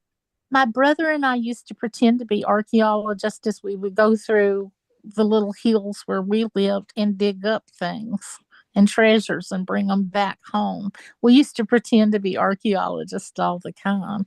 We found so many fossils. Dolly, that's so awesome. She's got pretty nails too. Oh, thank you. I teach about coins on my channel, so feel free to subscribe to my channel. Thank you. I will. I feel like I just made a new friend, and thank you for understanding that. That really hurt my feelings. Well, it wasn't meant to hurt you. It was meant to teach you. I didn't mean to. You didn't hurt my feelings at No, no, no, all, no. I'm did? talking about your mom and the coin disappearing and everything else. It was meant to teach you a lesson. Well, I didn't want that lesson. What was I supposed But to you be taught? needed it. It's not that you wanted it, you needed it. I needed to know that I can't have anything nice. No, This is you why needed we to can't know have. that you were valuing So look, something that really didn't have a meaning to it, and you were holding on to it like a grudge. Right, It was a way for you to say it's time to let that grudge go, right. Hmm. because you had that spite in you over the fact that she told you it was a boy thing. Oh, I really thought that was just silly when she said it as an adult. But I in your don't heart think of I hearts, ever. there's something a little bit deeper there that you weren't seeing. No. Now, Hmm. now, with that being said, we have another guest up here, and her name is Joyful Steffi. Hello, Joyful. Hi, Jen and Oh, Eddie. How joyful. y'all? Oh, joyful. Oh, never mind. And you, Hello, Boomer. you Joyful. Did they ever sing Sister Act Part 2 to you? Joyful, we adore you. and she has a story that she would like to tell us also. Well, it's like I've had some bouts with the demonic, and none of it was like by choice. Thank goodness, but still, unnerving at the same time when I was going through it. Right, But I I grew up watching a lot of scary movies. I was one of those families that was raised just watching scary movies. hmm, And so as I got into being a teenager, I really was drawn to the witchcraft movies. right, And but ever since my childhood, I had a random dream. I don't know why I'm telling this, so maybe it goes in with something else, but I've had the same nightmare since a kid, since I was probably 5 years old. I mean, and it's been of a demon possessed person or a demon chasing me. And right as it gets me, I wake up. Hmm. And I'm like, and it's always been from, I believe it stems from watching The Exorcist. That movie really traumatized me To as be a with young scary. child. Yeah, as a young child, that was just one that I would never ever let my kids watch. In the theater to watch it at 12 years old by myself because they didn't. Oh, I oh went by my! myself and watched The Exorcist, and that girl levitating off the bed and throwing up split pea soup. Oh my God. made you hungry, didn't Ah, you don't know me like that. God, I want to smack him through the screen. She's like, no. I threw up everything clear back to what my mama ate that morning. No, my Lord. Well, anyway, till like I mean, it was like till I really got a relationship with God, I still had that nightmare. you? Right, Then and I got a relationship with God, and all that kind of dissipated. But like one, I had a best friend, an ex best friend. She was having marital problems. I was a senior in high school. She was a year before me. So she got married pretty young, and my mom said she can come stay with us for a while, and so she came and stayed with us. She slept in my room, and I remember it was the first night she was spending the night, and she's like, "I want to climb up in bed with you," and I'm like, "There ain't enough room in this twin bed." I go, I take up a lot of room. And she goes, "Well, I'll just come sit up there for a while." I'm like, "Okay." And I just thought that was kind of weird to me. And so she got up there and we were talking, laughing, and then she starts grabbing her stomach really hard. And I'm like, I'm like, "Are you okay?" She goes, "It's like a cancer. It's like a cancer." I'm like, "What?" I just thought she was tripping, and so she I said, "Well, you get down on the floor, please? You're kind of weirding me out." So she sits on the floor, and all of a sudden, she starts slithering like a snake on the carpet, Lord. and she goes like at she was even with the foot of my bed, and all of a sudden she pops up Indian style, just her upper body just moving around in circles like the movies, and she starts laughing mockingly, and she's saying Jesus' name mockingly, twisting her hair, and I'm sitting there petrified. I didn't have God at that time, knew of him, but didn't have a relationship, and Right. so all of a sudden she literally falls backwards and stops breathing. She was Oh, like gasped for air and just standing there, just like making noises like she couldn't breathe. And I tell you, something pulled me off of my bed in her face, kind of grabbed her shirt, pulled her up, and told her to breathe in Jesus' name. And a big gasp came out. I shot out my room, went and got my sister. She went to church. I oh, told her, I was like, I said, I couldn't even speak. I just told her, you got to come on. You got to come on. And so she runs in there, and I immediately fall to the floor against my Chester drawers like I'm glued to it. I was just having panic attacks, and my sisters, had her sitting up talking to her and everything, and she looks at me and she nods her head. It's okay. And so after that night, my best friend wanted to leave. And so I was like, that had me scared for days. And that's actually what moved me into a relationship with my God. And so that was my first demonic experience. Hopefully, you're only one.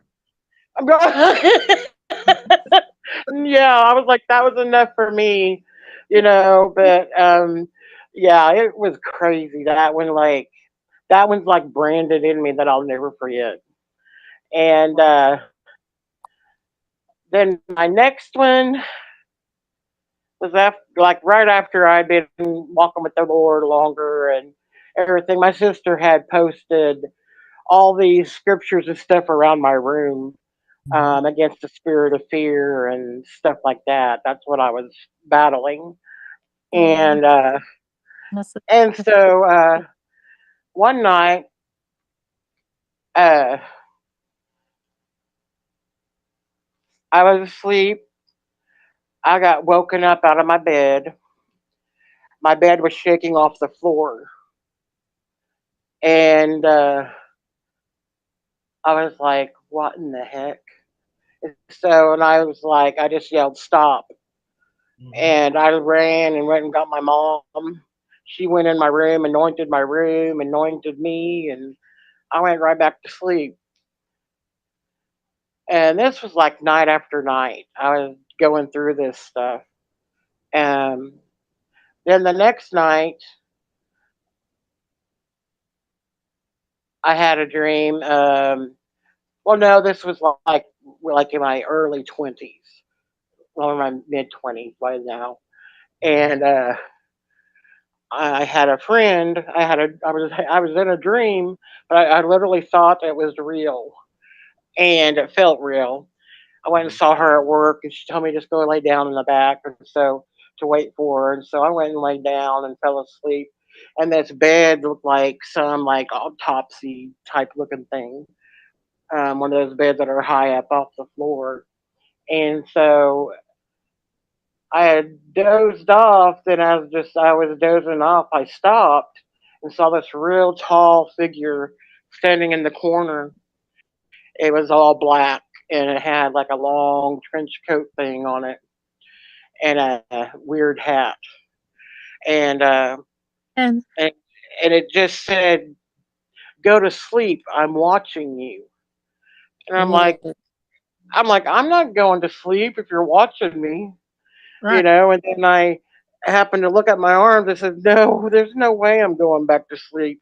You're tormenting me in my sleep." I had these little bitty marks on my arms from it sticking needles in me or something. And so immediately that figure that was in the corner was behind me. Mm. And I woke up and I was sitting up in bed already. And something had me held from behind. And I was awake. And I saw these fangs beside my face. And it said, yeah, and it spoke like I'm talking to you all. And it said that I've got you. Your God can't help you. I've got you. You're mine. And and then my bed started shaking. And I said, nope, you stopped my bed. And it stopped it in midair. And I said, you set my bed down gently. And I said, you can't touch me because I'm covered by the blood of Jesus. And it like bounced pretty quick. And I went and I didn't need I didn't need my mama or anybody. I was able to take care of it myself. I believe that's what God wanted me to learn to do, Yeah. and so that was just horrific. And I'm like, God, why do you let me go through all this mess for? Or why do I want to see all this? And, you know, I had some words, and then I thought I was going nuts. People are going to think I'm nuts, so I don't talk about it with just everybody, you know, Oh, and because some will look at you and think, I think you need to go see somebody. And because I've been told that before. yeah, Oh, no. sorry, my dad's tablet's playing. Okay, yeah. My question to you was, uh, do you think you still have things going on with you now, or is Um, just it's not like really constant like that. I mean, I've had things where like I've been to a Monday night Monday night prayers we would do at church, and one time it was just me and my brother-in-law that were doing it, and I was there praying, and I heard something yell at me and said, "You, I know who you are." Mm. Yeah, I heard it single me out, and all of a sudden I just start laughing. I'm like, God, I've made it. Yes. I'm like, the Yes. devil knows my name. I've made it. I would have to laugh it If you off. know what I mean. I know what you mean. Down here, yeah, I do. Oh my. And so I was just like, but it was really like just by it yelling at me, it's like it was trying to pierce through me. You know what I mean? You could feel it, like all of its Yeah. anger was towards me, and it made me laugh because he But it couldn't also do nothing about it. makes you wonder why. Because Yeah, well, God's used me a lot in there's a calling spiritual on your life. aspects with other people, and He's had me really study things. And I mean, because I'm not one to really, I always kind of shied away from that stuff because I was really getting into the witchcraft stuff growing up, and I know that's not good. And so, yeah, so I kind of stayed away from that. But it's like God used my past to use for Him, because God's used me to help um, a lot of people with Him through me. Um, Right. I mean, like with the paranormal stuff, like on Drina and Mike's channel, I've always told him, I said, I have experiences, but I don't Right. believe, I don't 100% know if I really believe on some of the paranormal aspects. And a lot of Me it too. may just be because of no experience, You'd say that. no experiences that some people have. And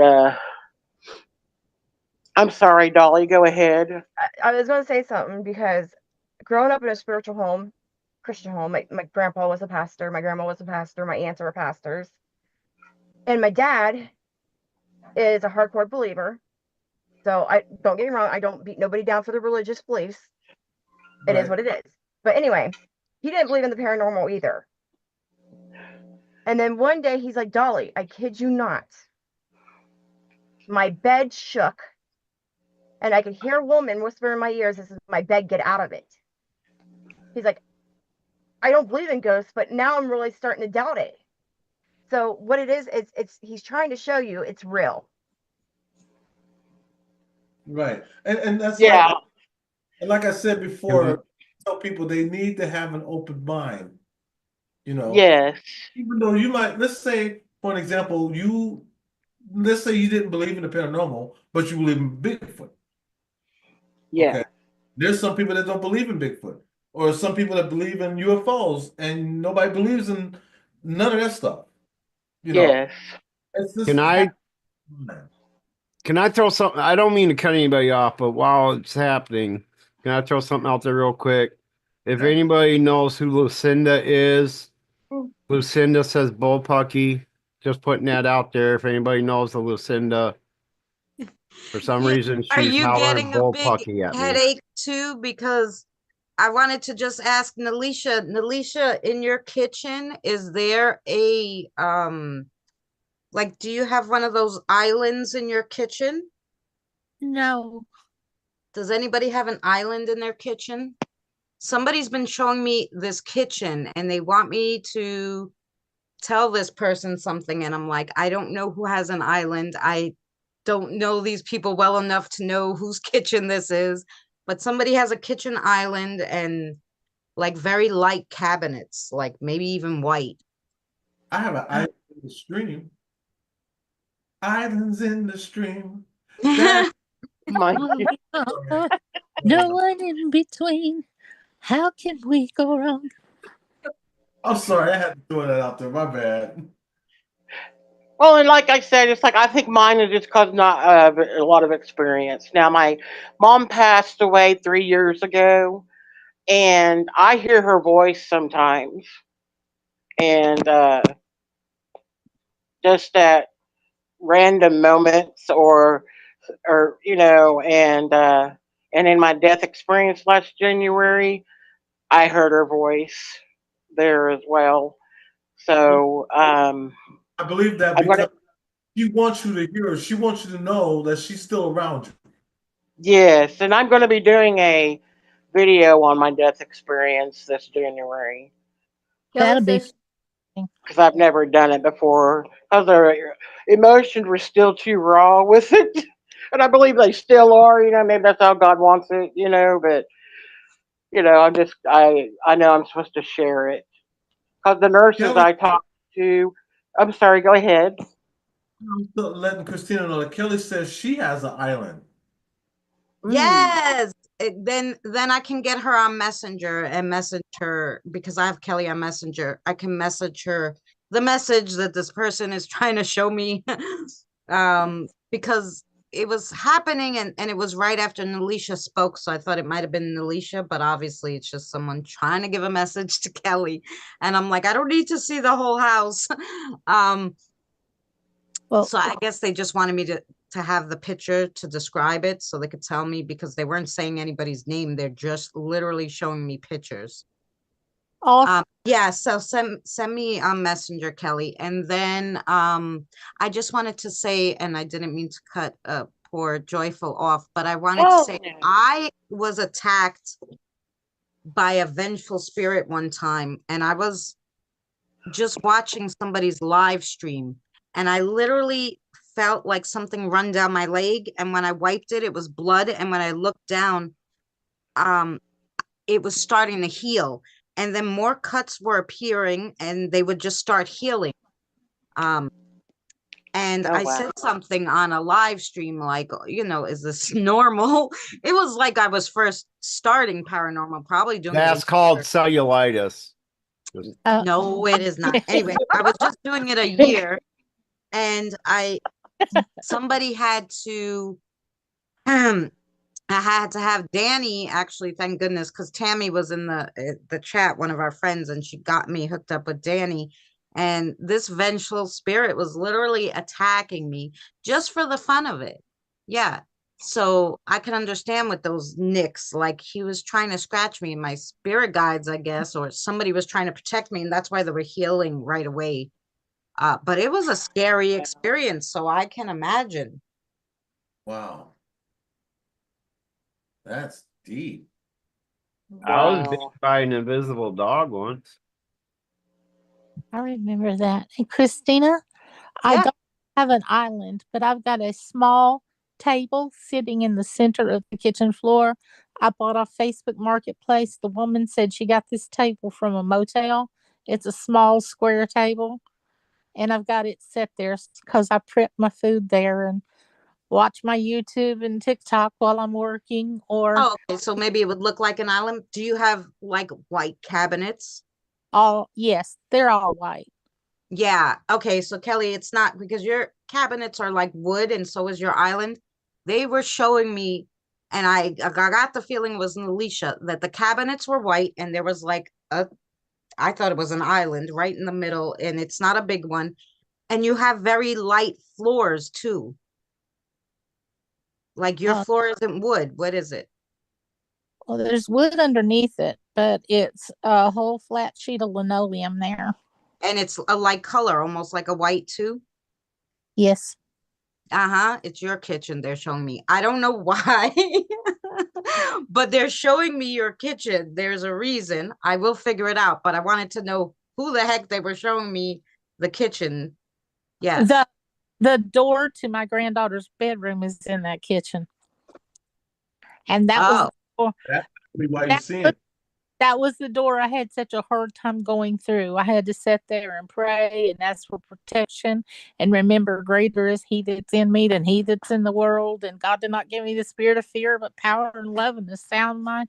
I had to go through all of this, put on protection, bring in my holy oil, and open that door. And I came in like a bomb. You I got mean, some Diddy oil? huh? No, I'm just No, not Diddy oil. No, it was holy oil. It wasn't that kind of party. I'm just playing. Alicia breaking out the oils for the spirits. yes, Kelly, like cabinets, but when I saw your floor, that's what threw me off because this floor was also very light, like a white. And Lisa It says is. hers is like a white. So hi Yeah. Regina, by the way, sorry. Hey, Regina. She's Hi, got a Hi, she has ladies. a really kind face. Don, She she Don, seems Thank you. very meek and kind. Don said, or they're telling her to adjust the clock on her oven. Done. Dawn, you're There's, playing with the clock on my oven. It was 1 minute You behind so it was fun. 1 minute behind my microwave today, and it aggravated me. Dawn, quit playing with my oven timer. that's it. No, there's something they were showing me like her house, like her living room, her sofa. They were showing me her house, and I'm like, I don't know why I'm getting this. And I don't know why, like they showed me her whole kitchen, like, and I'm like, is there something there like that they want me to see? Like it was almost like a remote viewing moment, which I don't do those things. And I'm like, why am I walking through Alicia's house? Like I don't Because understand what I'm looking for you because I can never open done this. But they showed me literally your whole like your kitchen going from the kitchen we went off to a living room area or a living room because there was like a sofa in it and I was like what am I looking at, what are we looking for? So I don't know exactly what their message is for you. If I figure it out we're gonna have to get together. Well, Boomer has your Your True. messenger, I'm assuming. Do you have messenger? Like He I can. reaches out to me on TikTok. He doesn't go through Messenger. I do have You message. mean Twitter? Yes, Oh, I do. Twitter. Yeah, I don't I do don't. Twitter, Boomer but don't do TikTok. but if there's a big message, if they come out with it, because they haven't said anything, they've just shown me a Me bunch of neither. your house. So if something comes of it, I will tell Boomer, and Boomer will relay the message for you. Will Because I I? don't wanna. What am I But your personal assistant now? yes, Yeah, you are. yeah. You jump my reading, then you make me your personal assistant? And Wow. she's paying you double next year what she paid you this year. You're so Double lucky. is double zero is still zero. Yeah, you finally figured that out years later. And you are Thanks. welcome. And And now Christina, I want to end it off with Regina. Do you have a story for us? Yes, couple of nights Ouch. ago, my roommate was was in his bedroom and he came out and told me the next day that his light went on and off, and he was scared. And he asked me and my husband if we don't turned it on and off, and I told him no. And he said that was the first time it ever happened to him.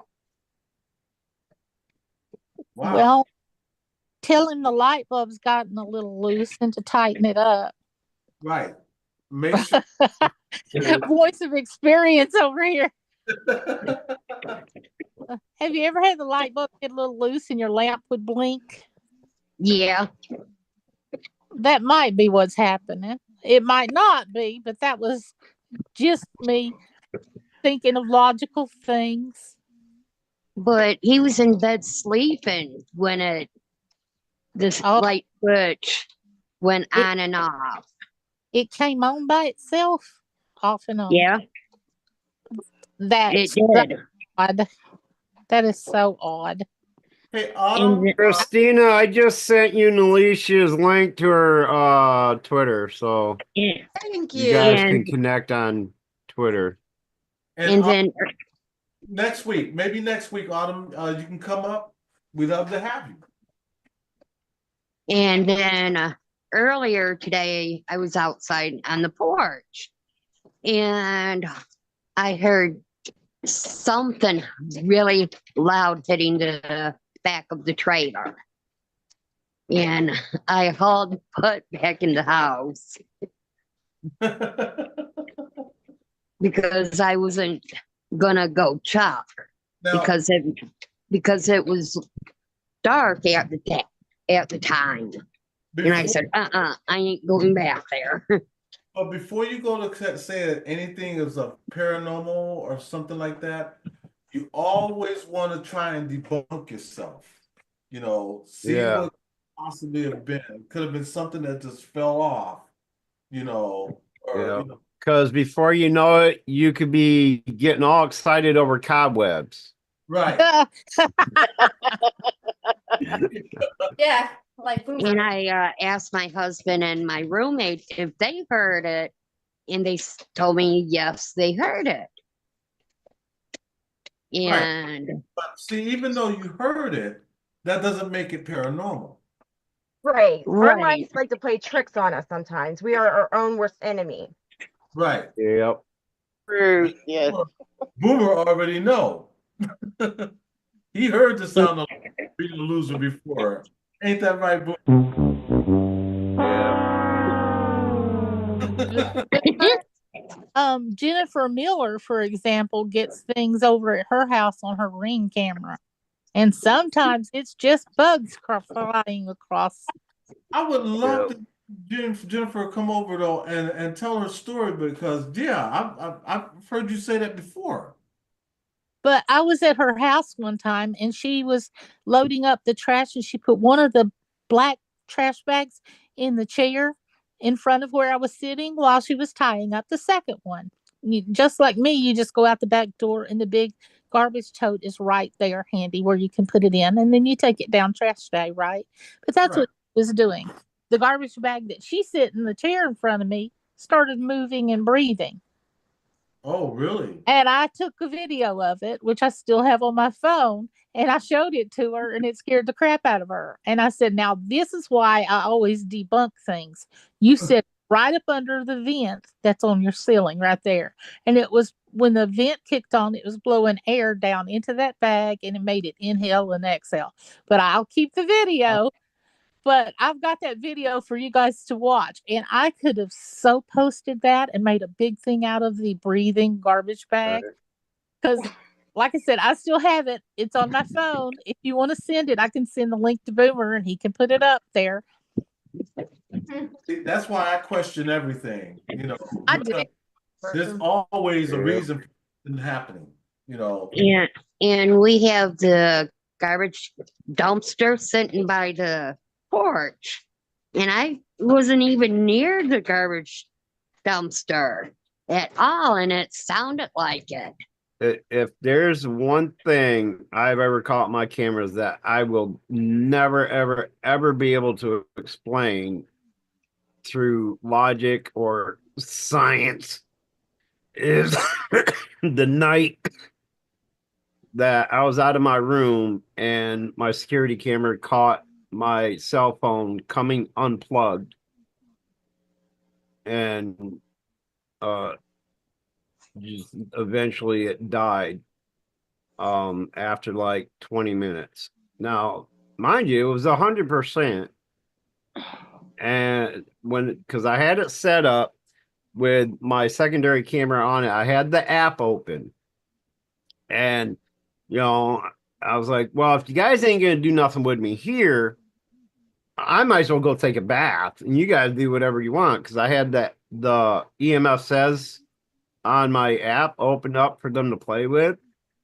So, and I come back after about 45 minutes or so.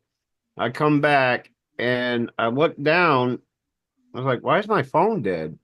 And I look, why is it unplugged? So I'm like, I may have tripped over the cord leaving the room. So I checked my footage on the cameras, both cameras, and lo and behold, damn thing unplugged itself about 20 minutes after I left the room. And then it was only unplugged for about 20 minutes before I came back, and was drained like that. Within 19 minutes of it being unplugged, it was dead and shut off. Wow. So, I mean, I've caught some pretty interesting stuff, but that right there, no science, no logic can explain it. Yeah. It's like, because you could see the cord come unplugged from the phone and then be moved in the opposite direction of the travel of the cord being plugged into the extension cord. Like I could say gravity or something like that if the cord pulled out and went in the direction of the travel of the cord, but it went in the opposite direction, as if somebody pulled it out and pushed it aside. Mm-hmm. And another thing is the surface that the phone was on. Now, it had to be held down and unplugged, because I tried it. I left it on the same surface. I had it plugged in. I'm pulling and yanking on the cord, and the phone just slid with it. So in order to unplug it, somebody had to have held it down, unplugged it.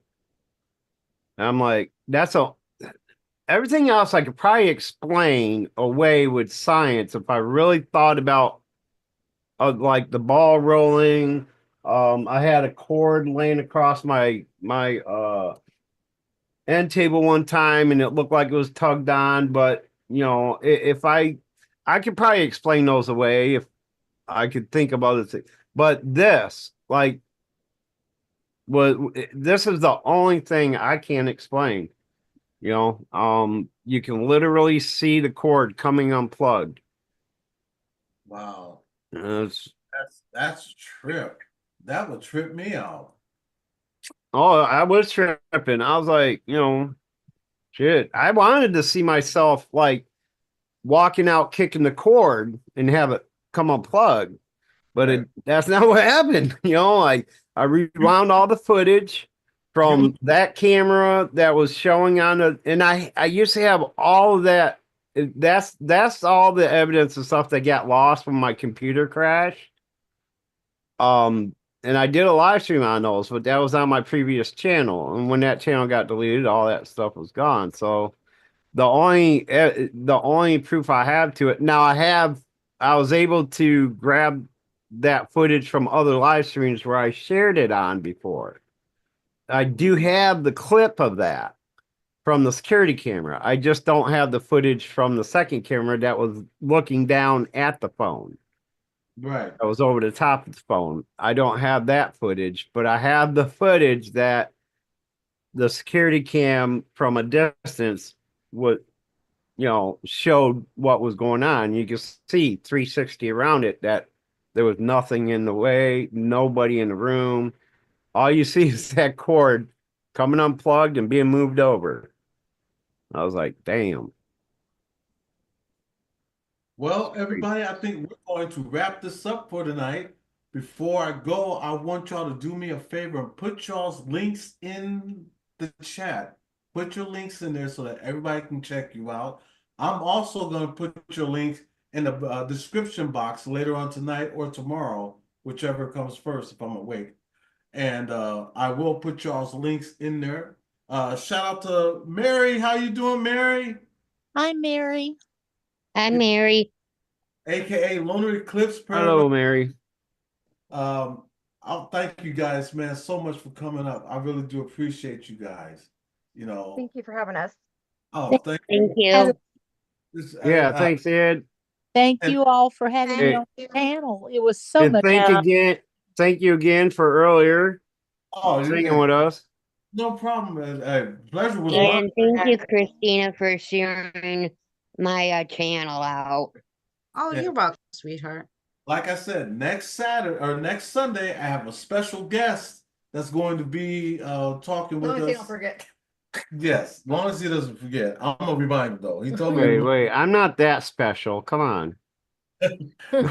he told me to remind him Saturday, and then he's gonna I come up can't Sunday. wait. So he will be here See Sunday, who this God's is. willing. So yeah, make sure you guys come in for that. And what is it? When is January 1st? Wednesday. Wednesday. So Wednesday. yeah, this Saturday we're gonna do What's Your Story in the afternoon. It's gonna be around 4. I want to say 5 o'clock in the afternoon. We're gonna do What's Your Story, and then on Sundays we're gonna have a special guest, and we'll do spirit. Love you guys. Hey, we love you. We love all of you guys. Thank you so much, everybody, for being here in the chat. Don, Greg, thank you so much for sharing your stories also. I really do appreciate it, but more importantly, I appreciate you guys for being here. We love you. Next time, stay blessed. Have a great Good night, night. everybody.